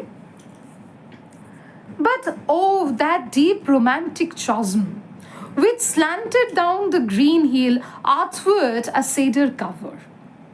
বলছে কিন্তু সে বাগানটাকে describe করতে গিয়ে বলছে উফ সে বাগানে রয়েছে বাট ও দিস ও expresses the poet's sense of wonder, অবাক হয়ে যাচ্ছেন, ঠিক আছে, that deep romantic chasm, chasms মানে হচ্ছে সেই খাদ, দেখতে পাচ্ছ ছবিতে এরকম খাদগুলো এসে পড়ছে, উইথ স্লান্টেড মানে যেটা তির্যকভাবে, down the green hill athwart a cedar cover, cedar মানে হচ্ছে দেবদারু গাছ, ঠিক আছে, সে মানে যেই এই চাজমগুলো মানে এই গার্ডেনটা কি বেঁকে বেঁকে তারপরে একটা কোথায় পড়ছে, রোম্যান্টিক চাজম। কেন রোম্যান্টিক বলছে? It's mysterious, romantic here stands for mysterious and beautiful. Okay, একটা খাদ, যে খাদটা বাঁকাভাবে একটা সে তার আশপাশ দিয়ে রয়েছে কি দেবদারু গাছ, মানে পুরোপুরি it's like a mysterious setting of a horror film. Okay, ভীষণ mysterious, it's very wild. Athwart মানে হচ্ছে across, it's an example of an archaic word. Athwart মানে হচ্ছে অ্যাক্রস, সেই চাজমের আশেপাশে রইবে কি, থাকবে কি দেবদারু গাছ। স্যাভেজ প্লেস, স্যাভেজ মানে কি বন্য, wild place. Okay, as holy and enchanted, তাহলে দেখো বন্য যেটা কি হোলি পবিত্র এবং এনচ্যান্টেড, ইটস লাইক ম্যাজিক্যাল। তার মানে কি the realms of human mind, যে মাইন্ডটা কি it's mysterious to our conscious thought, as beneath a waning moon was haunted by women wailing for her demon lover. তাহলে বলা হচ্ছে এই জায়গাটা কীরকম স্যাভেজ, কীরকম এনচ্যান্টেড, ঠিক যেরকম আমরা ব্যালেডগুলোতে পড়ে থাকি যে একটা উইমেন সে ওয়েল করছে, বিলাপ করছে ফর হার ডেমন লাভার। সে ব্যালেডে দেখবে এই গল্পগুলো প্রায় পাওয়া যায় যে একটা demon lover who came in the disguise of a lover, made love to a woman and then desert her, তারপর তাকে ছেড়ে দিয়ে চলে যাচ্ছে, এবং তারপরে সেই স্ত্রী, সেই মহিলাটা তার ডেমন লাভারকে কাঁদতে কাঁদতে খুঁজে বেড়াচ্ছে। তো সেই সেটিংয়ের মতো এই যে চাজম, সেইটার যে সেটিংটা, that is also equally savage. Okay, তার মানে এই চাজমটা ইন্ডিকেট করছে কি, that is man's quest for the depth of ideas. Okay, man sense of মানে wonder at the wildness of nature, প্রকৃতির প্রতি যে মানুষের যে সেন্স অফ ওয়ান্ডার, দ্যাট এই উইমেনটা রিপ্রেজেন্ট করছে কি man's creativity, man's art for creativity, যেটা কি এই ডেমন লাভারটা হচ্ছে কি দ্য থটস, যে থটটা কি তাকে এসে সিডিউস করে তারপরে পালিয়ে যাচ্ছে, তারপর তাকে খুঁজবার জন্য সেই women lover she is wailing, যে তুমি কোথায় গেলে থটটা, আমাকে তো দেখা দিয়ে চলে গেলে, you seduce me, you came, you seduce me, then you left me like this. ঠিক আছে, সে একদম ওই ন্যারেটিভটা এখানে রিপ্রেজেন্ট করছে কি দ্য উইমেন। ওকে, যে হুই সিডিউসড বাই আ ডেমন লাভার, তাহলে দ্য ডেমন লাভার রিপ্রেজেন্টস কি দ্য আইডিয়েশন। ঠিক আছে, কেন ডেমন, ডেমন মানে কি ইভিল না, ডেমন মিনস কি ওয়াইল্ড আইডিয়াস। তাহলে এই আইডিয়াটা কি, the idea is as wild, mysterious and savage as that of the chasm. ঠিক আছে, এবং এই উইমেনটা কি, women represents the human beings everlasting quest for creativity, যে ক্রিয়েটিভিটি আমাদের কাছে আসে, আমাদেরকে সিডিউস করে, মোহিত করে, তারপরে সে ক্রিয়েটিভিটি চলে যায়। Now here the poet addresses the problem of transmuting thoughts into words. ঠিক আছে, and from this chasm with ceaseless turmoil seething, বলছে এই চাজম থেকে দেখা যাচ্ছে সিজলেস টার্ময়েল, একটা ধোঁয়াশা কুয়াশা, একটা ঝঞ্ঝা, chaotic state. Okay, now the chaos represents the desired thoughts, প্রচুর থটস রয়েছে, ঠিক আছে, কিন্তু সেটাকে কি করে সিনথেসাইজ করব, সেই প্রবলেমটা ইন্ডিকেট করছে কি দ্য সিজলেস টার্ময়েল। তার মানে কি, from this chasm with ceaseless turmoil seething, as if earth is fast thick pants were breathing, মনে হচ্ছে কি এই চতুর্দিকে যে পরিবেশটাকে এতটা ওয়াইল্ড লাগছে, মনে হচ্ছে পৃথিবীটা যেন এখানে জোরে জোরে শ্বাস নিচ্ছে। ঠিক আছে, মানে জোরে জোরে যেন পৃথিবীর শ্বাস পড়ছে। তার মানে this actually indicates that of the panting breath of the earth. তাহলে এখানে আর্থকে পার্সনিফাই করা হচ্ছে, this is an example. Earth in fast thick pants were breathing, তাহলে this is an example of personification where earth is personifying with the act of panting. Okay, এবং আবারও বললাম the entire poem is vision, তাহলে particular line নয়, পুরো কবিতাটাই ভিশনের উদাহরণ। আবার এদিকে দেখো, savage place as Holi as enchanted as ever beneath, this is an example of simile. এবং বলা হচ্ছে সেই এই যে চাজমটাকে দেখে মনে হচ্ছে কি পৃথিবীটা যেন বড় বড় হামুক করে শ্বাস নেওয়ার চেষ্টা করছে, ইটস প্যান্টিং ফোর। ওকে, তার মানে এই যে women in search of the demon lover indicates that of man's everlasting search for thoughts and the everlasting attempts to assimilate thoughts into words. তাহলে এইরকম একটা মিস্টিরিয়াস প্লেসে কুবলা builds, মানে wants to build his pleasure to. A mighty fountain momently was forced. ঠিক ওই জায়গাতে প্রবাহিত হচ্ছে একটা মাইটি ফাউন্টেন, ভীষণ সুন্দর একটা ফাউন্টেন এবং তীব্র গতিতে। amid whose soft half intermitted burst, তাহলে মাইটি ফাউন্টেনটা ইন্ডিকেট করছে কি একটা the mighty thought, okay, idea.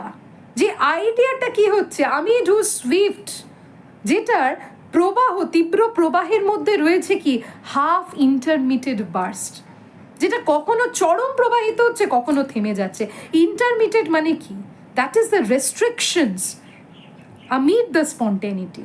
তার মানে এই যে বললাম যে আমাদের কনসিয়াস মাইন্ড যেভাবে বারবার ওই যে সাবকনসিয়াস ফ্লো অফ থটটাকে রেস্ট্রিক্ট করে দেয়, ঠিক আছে, বারবার আমাদের যে রিয়ালিটি, সেন্স অফ রিয়ালিটি, একটা রিয়ালিটি চেক দিয়ে দেয় আমাদেরকে বারবার করে, যে নক করে দেয়। তাহলে ওই হাফ ইন্টারমিটেড বার্স্ট, তার মানে কি when the subconscious flow of thought is restricted by the conscious mind। ওকে, এবং কিন্তু তা সত্ত্বেও যখন এই সাবকনশিয়াস ফ্লোটা প্রবাহিত হয় এতটাই সেটা তীব্র থটটা, okay, so the thought here is compared with the fountain, যেটা তার প্রবাহিত হওয়ার সময় কি করে, বার্স্ট করে দেয়, ওকে, চুরমার করে দেয়, ভেঙে হিউজ ফ্র্যাগমেন্টস, বড় বড় ফ্র্যাগমেন্টস, কিসের, অফ রক্স। তার মানে যখন এই থটটা ইনিশিয়ালি কি হয়, রেস্ট্রিক্টেড হয়, মানে কোনো কিছু দেখবে আমাদের ছোটোবেলা থেকে যখন একটা রচনা লিখতে বলে আমাদের প্রথম প্রবলেমটা হয় আমরা বুঝে যাই কি লিখতে হবে, কিন্তু শুরুটা কিভাবে করব বুঝতে পারি না। তাহলে এই হাফ ইন্টারমিডিয়েটটা কিন্তু ওই জিনিসটাকে ইন্ডিকেট করে দিয়েছে। কিন্তু একবার যখন ফ্লো চলে আসে তখন কলম থামতে চায় না, তাই তো, সব ধারণাগুলো যেন একদম আবেগ বা ভাবের উচ্ছ্বাস বয়ে যায়। তাহলে এই ফাউন্টেনটা ইন্ডিকেট করছে কি, মাইটি ফাউন্টেনটা, দ্যাট ফোর্স অফ থট, যেটার পথে তখন একবার যখন সে ফোর্সটা নিয়ে নেবে ফাউন্টেন, মানে when once you command over your subconscious flow of thought, তখন কি হবে, তখন হিউজ ফ্র্যাগমেন্টস, রক্স, যতই কনসিয়াস থট আসো সেটাকে পুরো ভেঙে চুরমার করে দেবে। ভল্টেড লাইক রিবাউন্ডিং হেল, সেটা কি হবে, ভল্ট, ডিগবাজি খাবে, ঠিক আছে, রিবাউন্ডিং, উল্টে ডিগবাজি খেয়ে যাবে, সেই পাথরগুলো চুরমার হয়ে চতুর্দিকে ছড়িয়ে পড়বে। Or chaffy grain beneath the thresher's flame, আর না হলে শ্যাফি গ্রেন মানে হচ্ছে কি ফসল থেকে মানে খোসাগুলো যেমন ছড়িয়ে পড়ে সেরকমভাবে ওই থটসটা কি করে দেবে, ওই মানে রকটাকে এমনভাবে ভেঙে দেবে, চতুর্দিকে রকটা ছড়িয়ে পড়বে টুকরো টুকরো হয়ে, যেন মনে হবে কি থ্রেশিং মেশিনে যেভাবে ফসল থেকে খোসাগুলো ছড়িয়ে আলাদা করে দেওয়া হয়, এই ফাউন্টেন কি করবে, সেই রকটাকে ছড়িয়ে টুকরো টুকরোগুলোকে আলাদা করে দেবে। তার মানে কি, these are actually the images from the world of sensation। তার মানে একবার যখন ওয়ার্ল্ড অফ আইডিয়েশন, আমাদের আইডিয়া অ্যাক্টিভ হয়ে যাবে, সাবকনশিয়াস থট অ্যাক্টিভ হয়ে যাবে, তখন এই যে কনশিয়াস রেস্ট্রিকশন, যা কিছু সামনে আসবে রিয়ালিটি, তখন কি সব কিছুকে আমরা ভেঙে সেই ফ্লো অফ থট নিয়ে এগিয়ে যাই। ও যে বললাম রচনাটা কোথায় শুরু করতে হবে ভাবতে হয়, কিন্তু তারপরে যখন ফ্লোটা চলে আসে তখন অনর্গল সে ধারা প্রবাহিত হয়, তাই তো। And made this dancing rocks at once and ever, it flung up momently the sacred river। বলছে amid this dancing rocks, কেন ডান্সিং রক্স বলা হচ্ছে, ওই যে ফাউন্টেনের আঘাতের চোটে সেগুলো এলোমেলো হয়ে যাচ্ছে, হাওয়াতে উঠছে, এখানে পড়ছে, মানে the poet vision মানে envisions the rocks, okay, like that of the dancing movements। তাহলে dancing rock again is an example of personification। তাহলে বলছে the dancing rock at once and ever flung up momently the sacred river, সেইটা নিক্ষিপ্ত হচ্ছে, সে পাথরগুলো গিয়ে কোথায় পড়ছে, তখন নিক্ষিপ্ত হচ্ছে, ফ্লাং আপ মানে নিক্ষিপ্ত হওয়া, কোথায় পড়ছে, সেই পবিত্র নদীর স্রোতে। তার মানে দেখো এই ফাউন্টেন সোর্স, কোথার source, that of the river Alph, ঠিক আছে। তাহলে সে ফাউন্টেন হচ্ছে, তার মানে একবার যদি আমরা আমাদের এই শ্যাকলস অফ কনসিয়াস থট ভেঙে দিতে পারি, তারপরে প্রভাবিত হবে সেই নদী। তার মানে আমাদের কনসিয়াস থটটা থেকে কিন্তু out of that conscious thought, তাহলে কনসিয়াস থটটা কি, প্রাইমারি ইম্যাজিনেশন, সেইখান থেকে ফ্লো হচ্ছে কি, দ্যাট অফ সাবকনসিয়াস থট, ঠিক আছে। সেইটা একবার যখন প্রবাহিত হতে শুরু করবে, সব ভেঙে দিয়ে সমস্ত যে কনসিয়াস রেস্ট্রিকশনস সেটা ভেঙে দিয়ে প্রবাহিত হতে শুরু করবে। ওকে, 5 miles meandering with a mazy motion, বলছে 5 মাইল আঁকা বাঁকা পথে সেই নদী প্রবাহিত হয়। Okay, through wood and dale the sacred river ran, wood মানে ফরেস্ট, ডেল মানে valley, then reached the caverns measureless to man and sank in tumult to a lifeless ocean, বলছে তারপরে সেই নদী আপাতত ভ্যালিতে উডে প্রবাহিত হতে হতে, মানে দেখ ওই যে আবারও বললাম, মনে করো সেই রচনা লেখার শুরুতে প্রথমে একটু হেজিটেশন, তারপর ধীরে ধীরে বইতে বইতে দু একটা এদিক ওদিক কথা, সে এদিক ওদিক কথাটাই হচ্ছে কি উড অ্যান্ড ডেল, তখনও পুরোপুরি কনসিয়াস মাইন্ডের প্রভাবটা যায়নি, তারপরে যখন পুরো ফ্লোটা টেনে নিচ্ছে তখন কি হচ্ছে, সেই আমাদের ধারণাটা, আমাদের থটটা প্রবাহিত হচ্ছে আগেইন ক্যাভার্নস মেজারলেস টু ম্যান, তার মানে কনসিয়াস আর সাবকনসিয়াস এখানে মিলে যাচ্ছে তখন, ঠিক আছে। এবং তখন কি, যে কনসিয়াসের যে লিমিটেশনসটা সেটা is overcome by the subconscious spontaneity, ঠিক আছে। সাবকনসিয়াস মাইন্ডের স্পন্টেনিটিটা তখন কনসিয়াস মাইন্ডের যে লিমিটেশন সেটাকে ওভারকাম করে দিচ্ছে। And sank in tumult to a lifeless ocean, এবং প্রচণ্ড কিয়সের মধ্য দিয়ে, ওকে, এটা পড়ছে একটা লাইফলেস ওশান। লাইফলেস ওশান মানে কি, যেখানে সমুদ্রতে, মানে যে ওশানে, ওকে, লাইফলেস কেন বলা হচ্ছে এটাকে, because it actually suggest the process of destruction. তাহলে destruction again is a part of creativity. একদম ভিডিও শুরুতেই বলেছিলাম সেকেন্ডারি ইমাজিনেশন কি বলছে, ইট ডিজলভস, ডিসিপেটস, ডিফিউজেস অ্যান্ড রিক্রিয়েটস, তাই তো। তাহলে এই থটস মানে কি হচ্ছে, এই যে পুরো জার্নিটা যেটাকে দেখানো হচ্ছে, সে ফাউন্টেন রকসটাকে ভেঙে নিয়ে ডেল উডের মধ্যে দিয়ে, ক্যাভার্নসের মধ্যে দিয়ে লাইফলেস ওশনে যাচ্ছে। তার মানে এটা ইন্ডিকেট করছে কি, যে প্রাইমারি ইম্যাজিনেশনের র ম্যাটেরিয়ালগুলো নিয়ে কিভাবে সেকেন্ডারি ইম্যাজিনেশন কাজ করছে। ওকে, কিন্তু সেকেন্ড ইম্যাজিনেশন কাজ করার পরেও, থটস অ্যাসিমিলেট করার পরেও সমস্যা হচ্ছে কি উইথ ওয়ার্ডস, কি করে সেটাকে মেলবন্ধন করা যায়। Amid this tumult, Kubla heard from far ancestral voices professing war. সেই ঝঞ্ঝার মধ্যে দিয়ে, আউট অফ দিস কিয়স, কুবলা শুনতে পাচ্ছে অনেক দূর থেকে তার অ্যানসেস্ট্রাল ভয়েসেস, তার পূর্বপুরুষেদের কণ্ঠ, তারা বলছে কি প্রফেসিং ওয়ার, যুদ্ধ করো। তাহলে এই ওয়ার সাজেস্ট করছে কি ডিস্ট্রাকশন। তাহলে Kubla orders creation and his ancestors, they are professing destruction. তার মানে কি, without destruction the creation cannot sustain, তাই তো। মানে ধরো আমি কোনো একটা জিনিসকে তৈরি করছি, সেটাকে আরও ভালো করে শেপ দিতে গেলে কি করতে হয়, সেটাকে অনেক সময় মুছে দিতে হয়, এডিট করতে হয়। মানে একদম বেসিক ছবি আঁকা, যারা ছবি আঁকো বুঝবে, প্রথমে আগে বেসিক কিছু একটা স্ট্রাকচার বানিয়ে নিতে হয়, তারপর কি হয় সেই স্ট্রাকচারটাকে শেড দেওয়া, তারপরে আবার শেড, সে চেঞ্জেসের মধ্য দিয়ে, থ্রু কনস্ট্যান্ট চেঞ্জেস আলটিমেটলি যে ছবিটা আমরা আঁকতে চাইছি সে ছবিটা তৈরি হয়। তাহলে ancestral voices professing war suggest that of dissipation, diffusion and dissolve so that Kubla can recreate. Okay, তার মানে কি, creation and destruction are a simultaneous process, okay, in order to sustain that creation. তার মানে সৃষ্টি এবং ধ্বংস দুটো দিয়েই কিন্তু একটা নতুন সৃষ্টি তৈরি হবে। ওকে, মানে এই সৃষ্টিটা কি, মানে আমার প্রাইমারি ইম্যাজিনেশন যা ভাবছে, সেকেন্ডারি ইম্যাজিনেশন কি করছে, সেই ভাবনাগুলোকে কখনো ভাঙছে, ভেঙে মোল্ড করে নতুন করে শেপ দিয়ে একটা নতুন ধারণা তৈরি করছে। তাহলে the war stands for that destruction. বলা যেতে পারে the editing of the secondary imagination. যেভাবে সেকেন্ডারি ইম্যাজিনেশন প্রাইমারি ইম্যাজিনেশনের সোর্সগুলোকে শেপ দিচ্ছে, নতুন করে গড়ে তুলছে, এই ওয়ার্ডটাও কিন্তু stands for that destruction. Okay, the shadow of the dome of pleasure floated midway on the waves. তখনই দেখা যাচ্ছে এই ধরো এইরকম হচ্ছে আমাদের প্লেজার ডোমটা কুবলা খানের, এবং তার যে ছায়া সেটা ওই ঢেউয়ের ওপরে পড়ছে। তার মানে কি শ্যাডো, শ্যাডো মানে কি something which is temporary. Wave again indicates motion. তার মানে এখানে বোঝানো যাচ্ছে কি the thoughts, okay, the shadow of the dome of pleasure, তখন সেটা পড়ছে floated wave. Floated wave where heard the mingled measure from the fountain of the caves. যেখানে শোনা যাচ্ছে মেজার মানে সুর, মিলিত সুর, সে ফাউন্টেন এবং কেভসে। ফাউন্টেন মানে ফ্লো, কেভ মানে কি স্টেসিস।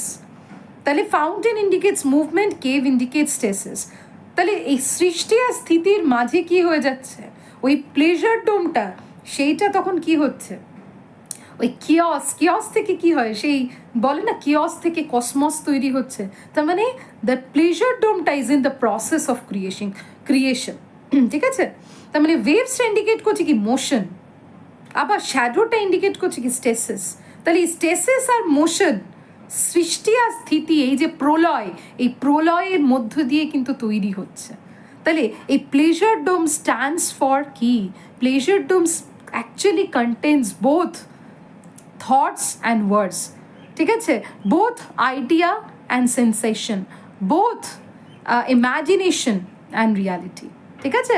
এবং সেই জন্য কি হচ্ছে, এই যে পুরো দুটো বিপরীত ধর্মী জিনিসগুলো নিয়ে যে প্লেজার ডোমটা সৃষ্টি হচ্ছে, তো the dome is created out of that chaos. তারপর বলছে যেটা সৃষ্টি হলো, it was a miracle of rare device, a sunny pleasure dome with caves of ice. তাহলে এই ডোমটা রিপ্রেজেন্ট করছে কি দ্য ক্রিয়েশন। ওকে, যে এত ঝড় ঝঞ্ঝা, এত টিমিউল্ট, তার মানে একটা মানুষ যখন একটা কিছু তৈরি করে, সৃষ্টি করে, প্রচুর, মানে ধরো একটা এক্সাম্পল দিই, একজন সায়েন্টিস্ট ধরো, তিনি যখন একটা ফর্মুলা তৈরি করেন, বারবার কিন্তু দেখবে একটা ফর্মুলা তৈরি করে সেইটাকে আবার ভেঙে ফেলে আবার নতুন করে তৈরি করতে হয়। কিছু জিনিস রাখলাম, কিছু জিনিস এডিট করে দিলাম, আবার কিছু জিনিস রাখলাম, ঠিক আছে, তো এইভাবে তৈরি করতে হয়। ইটস অলমোস্ট লাইক ওই যে বললাম জিগসা পাজলের মতো, একবার রাখছি, একবার মুছে দিচ্ছি, আবার তৈরি করছি, আবার রাখছি। So this is the way ultimately তৈরি হয় কি দ্যাট প্রোডাকশন, দ্যাট ক্রিয়েশন। যে ক্রিয়েশনটা কি মিরাকেল অফ রেয়ার ডিভাইস, যেটা দুষ্প্রাপ্য, দুর্মূল্য। আর sunny pleasure dome with caves of ice, যেটা কি সানি প্লেজার ডোম, দেখো এখানে ছবি দেখো, আইস কেভসের মাঝে একটা সানি, যেখানে সূর্যের আলো পৌঁছচ্ছে। তার মানে কি দুটো জিনিস ইন্ডিকেট করছে কি the opposites, but it's possible. কখন পসিবল? Possible in imagination. কেন ইম্যাজিনেশনে পসিবল? কেন লজিক কি করে দেয়, আমাকে তো প্রথমেই বলে দেয় না। আর ইম্যাজিনেশন কি, it's kind of according to Coleridge it's a willing suspension of disbelief. ঠিক আছে, তাহলে ইম্যাজিনেশনের দৃষ্টিকোণে this is possible, this is possible to create a sunny pleasure dome with caves of আইস।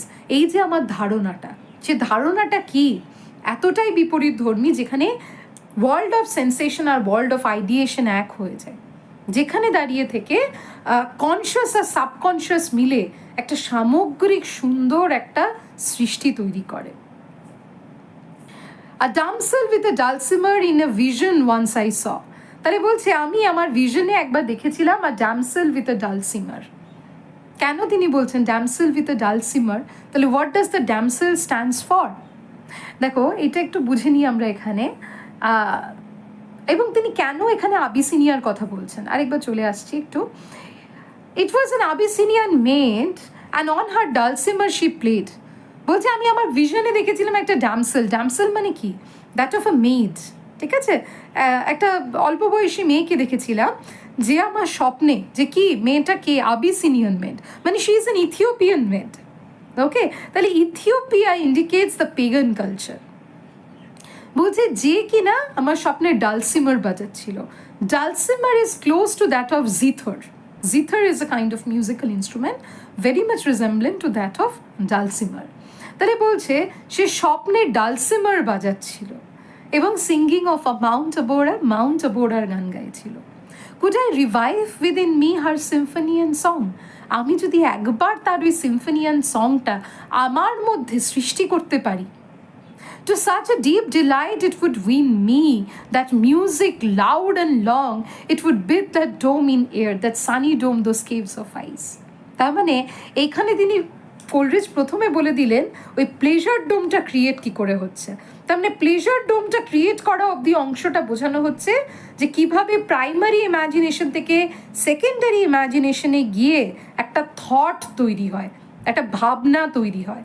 এইবার কোলরিজ বলছেন আমিও ওইরকম ভাবনা আমার মাথাতে আছে, কিন্তু সেইটাকে যে শব্দে আমি রূপ দেব কি করে, তো সেই রূপটা দিতে গেলে I want that music of that Abyssinian maid, ঠিক আছে, সে ডালসিমারের মিউজিকটা আমার চাই। তবে কুবলা যেরকম একটা অসম্ভবকে সম্ভব করে দেখালো, আইডিয়া আর সেন্সকে মিলিয়ে দিল, যেভাবে কনসিয়াস সাবকনসিয়াসকে মিলিয়ে দিল, ওকে, যেভাবে স্টেসিস আর মোশনকে মিলিয়ে দিল, আমিও সেটা করব। I can also blend thoughts and words. For that Coleridge said he needs the assistance of the music of the dulcimer played by the Abyssinian men. তাহলে dulcimer stands for the harmony, the synchronization. Okay, যে synchronization, যে অর্গানিজমটা দরকার to bind idea with sense, to bind movement with stasis, to bind conscious with subconscious. বলছেন তবে আমিও তৈরি করতে পারবো কুবলার মতো that rare device, that sunny pleasure dome, those caves of আইস।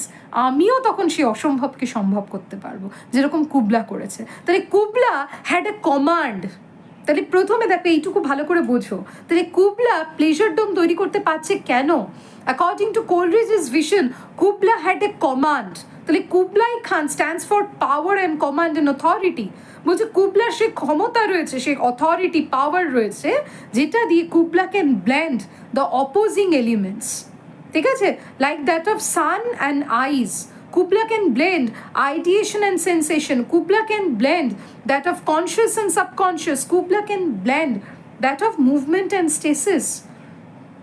আর আমিও সেটাই করতে চাই, আমি সেইভাবেই আমার সৃষ্টিটাকে শব্দে রূপান্তরিত করতে চাই, ঠিক আছে। তাহলে the poet lakhs that command or that power which Kubla possesses. তাহলে সেই কমান্ড আর পাওয়ারটা কোলরিজ কোথার থেকে পাবেন কি?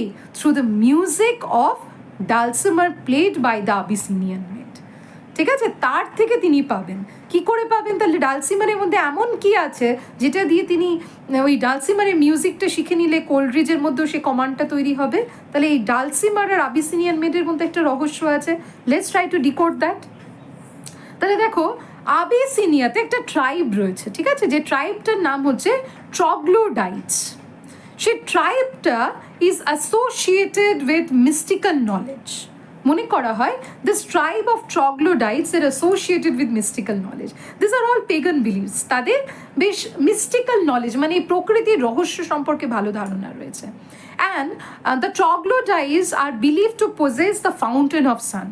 তাদের ওখানে একটা ফাউন্টেন রয়েছে, মনে করা হয় এই ফাউন্টেনটা সূর্যের আলোয় তৈরি হচ্ছে, ওকে, এবং তারা সেটাকে ওয়ার্শিপ করে। তাহলে this are all the pagan rituals. তাহলে পেগান রিচুয়ালে দেখো ফাউন্টেন অফ সান, আবার কন্ট্রাডিক্টরি থিং, ওকে। তাহলে বলছে the image of the Abyssinian maid আবার এখানে connected with both fountain and sun worship. তাহলে ফাউন্টেন ইন্ডিকেট করছে কি? দ্য ফ্লো ইন্ডিকেট করছে থটস, ওকে। তাহলে এবং ইথিওপিয়া, যার মানে আবিসিনিয়া যার বর্তমান নাম ইথিওপিয়াকে বলা হয়ে থাকে কি?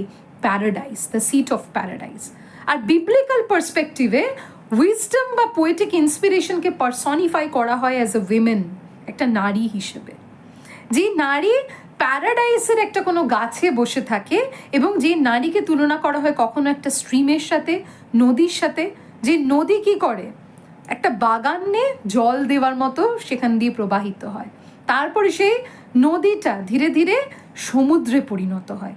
তার মানে এই Abyssinian men stands for the poetic muse, okay, the Abyssinian maid stands for the poetic muse.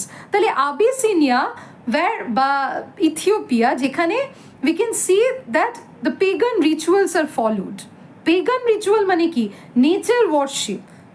ওকে, আর Abyssinian maid stands for poetic inspiration. তাহলে আবিসিনিয়ান মেড ডালসিমার, দুটো জিনিস কি ইন্ডিকেট করছে? Christianity, blend of Christian and pagan elements. তাহলে Abyssinian maid, তার dulcimer stands for that of the spontaneity of thought. Okay, এবং সেই spontaneity of thought is achieved when one comes in close contact with nature. তাহলে Abyssinia এখানে stands for the seat of paradise which is closely associated with nature, যেখানে কি there is a fountain of sun. The fountain of sun again stands for the poetic inspiration. তার মানে যে Abyssinian maid who is playing the dulcimer, she stands for the synchronization of nature which is the source of poetic inspiration. যে প্রকৃতি সিনক্রোনাইজেশনটাই হচ্ছে কি? কাব্যের উৎস। সেই জন্য তিনি এখানে বারবার করে বলছেন Abyssinian maid with a dulcimer. তাহলে the Abyssinian maid with a dulcimer stands for poetic inspiration. তাহলে কোলরিজ বলছেন যে কুবলা যেটা করেছে, অসম্ভবকে সম্ভব করেছে। He blended thought with sensation. He blended conscious and subconscious. He blended movement and stasis. He blended sexual and sacred. আমিও সেটা করতে পারবো with the poetic inspiration that I will get from the Abyssinian med. তাহলে কুবলার যেটা রয়েছে power and authority, কোলরিজের কাছে একটা পোয়েটের পাওয়ার আর authority কি? That is that of the poetic inspiration that the poet can get from nature. তাহলে Abyssinian made with a dulcimer stands for that of the poetic inspiration one can draw from nature. Okay, so here the poet synchronizes the biblical and the pagan elements. Pagan element কোথায়? Abyssinian কালচারে বা Ethiopian কালচারে যেভাবে সান fountain ওয়ার্শিপের কথা বলা হয়েছে, now the sun fountain stands for poetic inspiration. আর Abyssinian maid যেভাবে ক্রিশ্চিয়ানিটিতে মনে করা হয় wisdom is represented in the form of a women. Okay, তাহলে সেই উইমেনকে আবিসিনিয়াতে বসিয়ে তিনি দেখাচ্ছে কি the blend of pagan and Christian rituals, এবং দুটোর মধ্যে দিয়ে তিনি দেখাচ্ছে the poet's power rest in the inspiration that a poet gets from nature. তাহলে আমি যদি একবার সেই ক্ষমতাটা দখল করে নিতে পারি, তারপরে কি ট্রান্সফরমেশন হবে পোয়েটের মধ্যে? এই যে আজকে তিনি একটা সাধারণ কবির থেকে তিনি কি হয়ে যাবেন? And all who heard should see them there and should cry beware. তখন তিনি বলছেন আমি এমন একটা ফ্রেন্জি হয়ে যাবে পোয়েটের মধ্যে। ফ্রেন্জি মানে কি? আর পোয়েটিক ইন্সপিরেশন যখন আসবে, মানে poetic inspiration stands for the স্পন্টেনিটি of thought. বলছে তখন কি হয়ে যাবে? আর আমার কনসিয়াস সেলফটা থাকবে না। তখন কি? He will behave like a pagan priest. ঠিক আছে, পেগান প্রিস্টরা যেরকম কি করে, সে দেখবি বিভিন্ন সিনেমাগুলোতে অনেক সময় আমরা এগুলোকে ওরিয়েন্টালিজম বলে ক্রিটিসাইজ করি, দেখবে তোমরা যে এখানেও কি ওই পেগান প্রিস্টরা কি করে? দে ফলো স্ট্রেঞ্জ রিচুয়ালস। বলছে সেরকম আমি যখন একবার যদি ওই মিউজিকটা রপ্ত করে নিতে পারি, আমার মধ্যে যখন পোয়েটিক ইন্সপিরেশন এমনভাবে ভর করবে যে লোকে তখন আমাকে দেখে ভয় পেয়ে চিৎকার করবে, বি অ্যাওয়্যার, সাবধান সাবধান। তার মানে কি? He will be strange in the eyes of people. তার মানে কেন তাকে স্ট্রেঞ্জ লাগবে লোকেদের চোখে? আমরা দেখবে অনেক সময় মানে it's very bad habit or it's very insensitive on our part. আমরা যে একটা কথা বলি না, যে সমস্ত মানুষ আমরা আমাদের ভাষায় বলি যারা মানসিক ভারসাম্যহীন, খুব একটা খারাপ শব্দ ব্যবহার করি, পাগল বলে থাকি, তাদেরকে দেখি কি আমরা ভয় পাই। কেন ভয় পাই? কেন আমাদের চোখে পাগলের সংজ্ঞাটা কি? যারা আমাদের মতো করে ভাবে না, কিন্তু তারা তাদের মতো করে ভাবে, তাদের একটা ভাবনার জগৎ আছে। তাহলে আমাদের দৃষ্টিকোণে যদি তারা পাগল হয়, তাদের দৃষ্টিকোণেও কিন্তু আমরা পাগল। মজার ব্যাপার হচ্ছে আমরা হাসছি তাকে দেখে, তারাও কিন্তু আমাদের দেখে হাসছে। This are the different process of thoughts. তাহলে বলছে বিহেভিয়ার বলে কারা চিৎকার করবেন? যারা ওই কনসিয়াস মাইন্ড দিয়ে ভাববেন, রিজন লজিক্যালিটি দিয়ে ভাববেন, ও বাবা এটা কি এরকম উদ্ভটভাবে ঘুরে বেড়াচ্ছে, এরকমভাবে রিচুয়ালস, স্ট্রেঞ্জ রিচুয়ালস ফলো করছে, হ্যাঁ কবিতা লিখছে, কি লোকটা বোধহয় পাগল। তাহলে লোকজন তখন আমাকে দেখে ভয় পাবে। কখন ভয় পাবে? যখন Coleridge will have the complete poetic inspiration, that means absolute control over his imagination through which he can create poetry. Okay, এইবার এখানে একটা জিনিস বলে রাখি, কেন কোলরিজ বারবার ওই পোয়েটিক ইন্সপিরেশনের কথা বলছেন। তার একটা কারণ হচ্ছে, তিনি যখন কুবলা খান লিখেছেন বা তিনি যখন ক্রিস্টোবেল লিখছেন, at the time Coleridge actually was going through a process of creative impotency.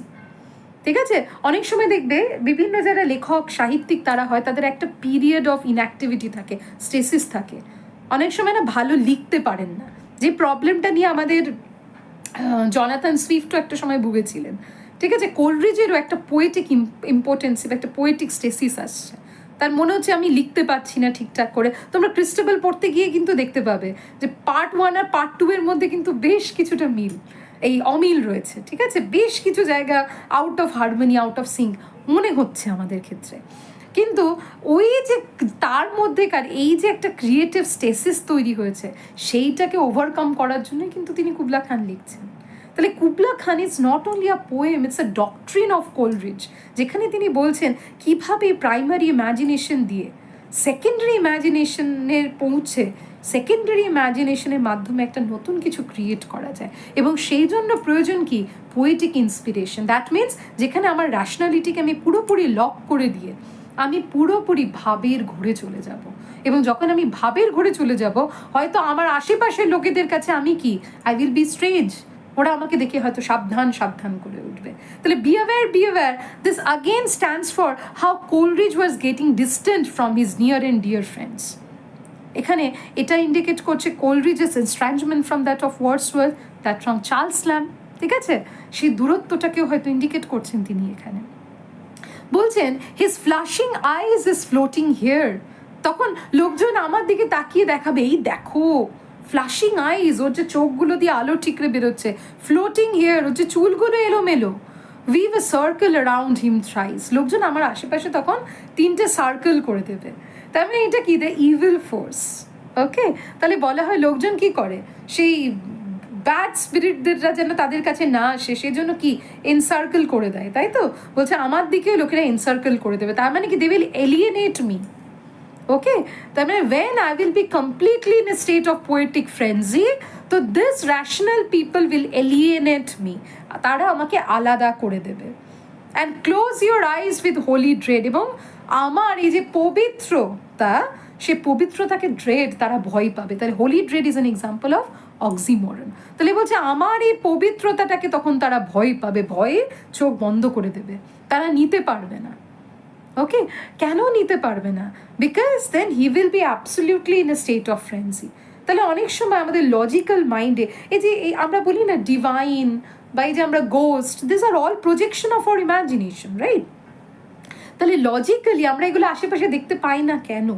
ঠিক আছে, with due respect to those who experience it, but apart from that, তাহলে আমরা এগুলোকে দেখতে পাই না কেন আশেপাশে? Because when that mind is very much conscious. ঠিক আছে, আমরা রাতের বেলায় ভূতের গল্প করি, কেন রাতের বেলায়? বিকজ তখন মাইন্ডটাকে ইজ ভেরি রিল্যাক্স। ঠিক আছে, যখন আমাদের রিজন লজিক্যালিটি এবার একটু ব্যাক সিটে বসছে, একটু আরামকে দেরাই রেস্ট নিচ্ছে, তখন কি আমাদের সাবকনশিয়াস আনকনশিয়াস অ্যাক্টিভ হয়ে যাচ্ছে, তখন আমরা ভূতের কথা বলি। ওকে, তাহলে এই যে বিষয়গুলো হোলি ড্রেড, হোলি ড্রেড মানে কি? যেগুলোকে আমরা গোস্ট বলছি, ডিভাইন বলছি, ম্যাজিক্যাল বলছি, এনচ্যান্টেড বলছি, আর অল দোজ যেগুলোর আমরা লজিক্যাল কোনো ব্যাখ্যা দিতে পারি না। তাহলে বলছে আমার ওই বেশটা দেখে মানুষ আমাকে কি ভাববে তখন? তারা আমাকে দেখে ভয় পাবে, ভাববে ই strange, probably is associated with evil. এবং তখন তারা বলবে কি, he drew on for he on honey dew hath fed and drunk the milk of paradise, যে সাবধান সাবধান এই লোকটা থেকে, ওকে 3বারই এনসার্কেল করে দাও, ঠিক আছে, তো বেরিয়ে আসতে না পারে। ওই লোকটা তখন কি খায়, কি বলবে? হানি ডিউ খায় আর মিল্ক অফ প্যারাডাইজ খায়। Okay, so honey dew and milk of paradise, this are the strange food. তাহলে আমি এর আগেও বলেছিলাম একদম ভিডিও শুরুতে, probably honey dew and milk of paradise indicate something, okay, which creates intoxication, which momentarily arrests the logical mind, okay, and allows the emotion to flow, allows the process of creativity, imagination to flow. তখন লোকজনের কাছে তাদের মনে হবে কি, এই লোকটা honey dew আর মিল্ক অফ প্যারাডাইজ খায়, মানে এ সমস্ত জিনিস খায়, অতএব ওকে ঘিরে রেখে দাও, ওকে মিশতে দিও না আমাদের সাথে। The people will be afraid of him. So কখন অ্যাফ্রেড অফ হিম, মানুষ কখন তাকে ভয় পাবে? যখন কোলরিজ রপ্ত করে ফেলবে আবিসিনিয়ান মেডের music. Okay, he will be completely in a state of poetic frenzy, মানে is equal to in a state of poetic imagination, absolute poetic imagination. Okay, যখন তিনি সেই পোয়েটিক ফ্রেন্জিতে চলে যাবেন, পোয়েটিক ফ্রেন্জি মানে কি, যেখানে আর এই রিজন, লজিক্যালিটি, এগুলো কাজ করবে না, তখন তিনি যখন ভাবের জগতে চলে যাবেন, তখন এই বাস্তবের মানুষেরা, তাহলে এই লাস্ট অংশটা কি ইন্ডিকেট করছে? How he will be reciprocated. মানুষ তখন তাকে কিভাবে দেখবে? মানুষ তখন তাকে দেখবে অ্যাজ স্ট্রেঞ্জ, তাকে দেখে ভয় পাবে, যে কি সমস্ত কথা বলছে, ও কি সমস্ত খাচ্ছে। ওকে, তাহলে এখানে হানি ডিউ আর milk of paradise probably has a hint to opium, and many of his friends had objection to Coleridge's opium addiction. ঠিক আছে, কিন্তু কোলরিজ ওপিয়াম খেতেন probably to justify that particular intoxication of his realistic brain to indulge into the creative thought. তাহলে সেইটার হয়তো একটা hint তিনি এখানে আমাদেরকে দিচ্ছেন। তাহলে পুরো কুবলা খানটা শেষ করার পরে এইটুকুনি বোঝা যাচ্ছে যে ফার্স্ট পার্ট অফ কুবলা খান, এটা 3টে পার্টে। ফার্স্ট পার্ট মানে একদম শিন জানাডু থেকে নিয়ে শুরু করে আবিসিনিয়ান মেডের আগে অবধি আমরা কি দেখতে পাচ্ছি? Coleridge describe how Kubla Khan with his command, okay, over the opposing elements of nature create a pleasure dome which contains the opposing elements। ঠিক আছে, এবং তার নিজেরও মনে হয়েছে আমিও সেটা করতে পারবো। কখন পারবো? যখন আমার মধ্যে সেই পোয়েটিক ফ্রেন্জিটা থাকবে, সে পোয়েটিক ইন্সপিরেশন থাকবে। সে পোয়েটিক ইন্সপিরেশনের জন্য কি দরকার? সেজন্য দরকার হারমোনি, যাতে আমার থটটাকে আমি ওয়ার্ডসে রূপান্তরিত করতে পারি। তো সেই হারমোনি কোথার থেকে পাবো? Then he looks forward to the Abyssinian maid who was playing the dulcimer. Now the dulcimer and the Abyssinian maid stands for the poetic muse, the dulcimer stands for the harmony between thoughts and words, between sexuality and purity, between conscious and the subconscious mind, between imagination and sensation. ঠিক আছে, এবং যখন তিনি সেই স্টেটটা অর্জন করবেন, তখন he will be perceived by the other people as strange। মানুষ তখন থেকে তাকে দেখে ভয় পাবে। ঠিক আছে, তাহলে এই ভয়টাই কিন্তু এখানে দাঁড়িয়ে থেকে Coleridge associates himself with Kubla খান। কিভাবে কুবলা খানের সাথে অ্যাসোসিয়েট করছে? বলছে কুবলা এই যে আদেশ জারি করলো আর প্যালেসটা হয়ে গেল, কেন? কেন কুবলার সেই পাওয়ারটা, অথরিটিটা রয়েছে যে কুবলা যাই বলছে সেটা হয়ে যাচ্ছে। তাহলে কোলরিজ বলছেন ওই পোয়েটিক ইন্সপিরেশনটা পেলে আমারও সেই ক্ষমতা তৈরি হবে, আমিও ক্রিয়েট করতে পারবো, এবং তখন লোকজন কি ভয়ে হলেও, যে করেই হোক, ভয়ে ভক্তি করলে হলেও, people will accept me, though strange but they will accept me. Okay, তাহলে this is the entire idea of Coleridge's Kubla Khan. কঠিন নয়, একটু ভালো করে বুঝতে হবে। Hopefully I try to deliver it successfully to you. Anyways, যদি তোমাদের কবিতাটা ভালো লেগে থাকে অবশ্যই আমাকে কমেন্ট করবে। যদি কোনো ডাউটস থাকে সেটা নিয়েও তোমরা কমেন্ট সেকশনে কমেন্ট পুট করবে, আর অবশ্যই জানাবে কুবলা খানের ভিডিওটা তোমাদের কেমন লাগলো। ঠিক আছে, সঙ্গে থাকবে। আরও তোমাদের অনেক রিকোয়েস্টেড ভিডিওস আছে, আমি সেগুলোকে চেষ্টা করব যত তাড়াতাড়ি কমপ্লিট করার। ওকে, থ্যাংক ইউ।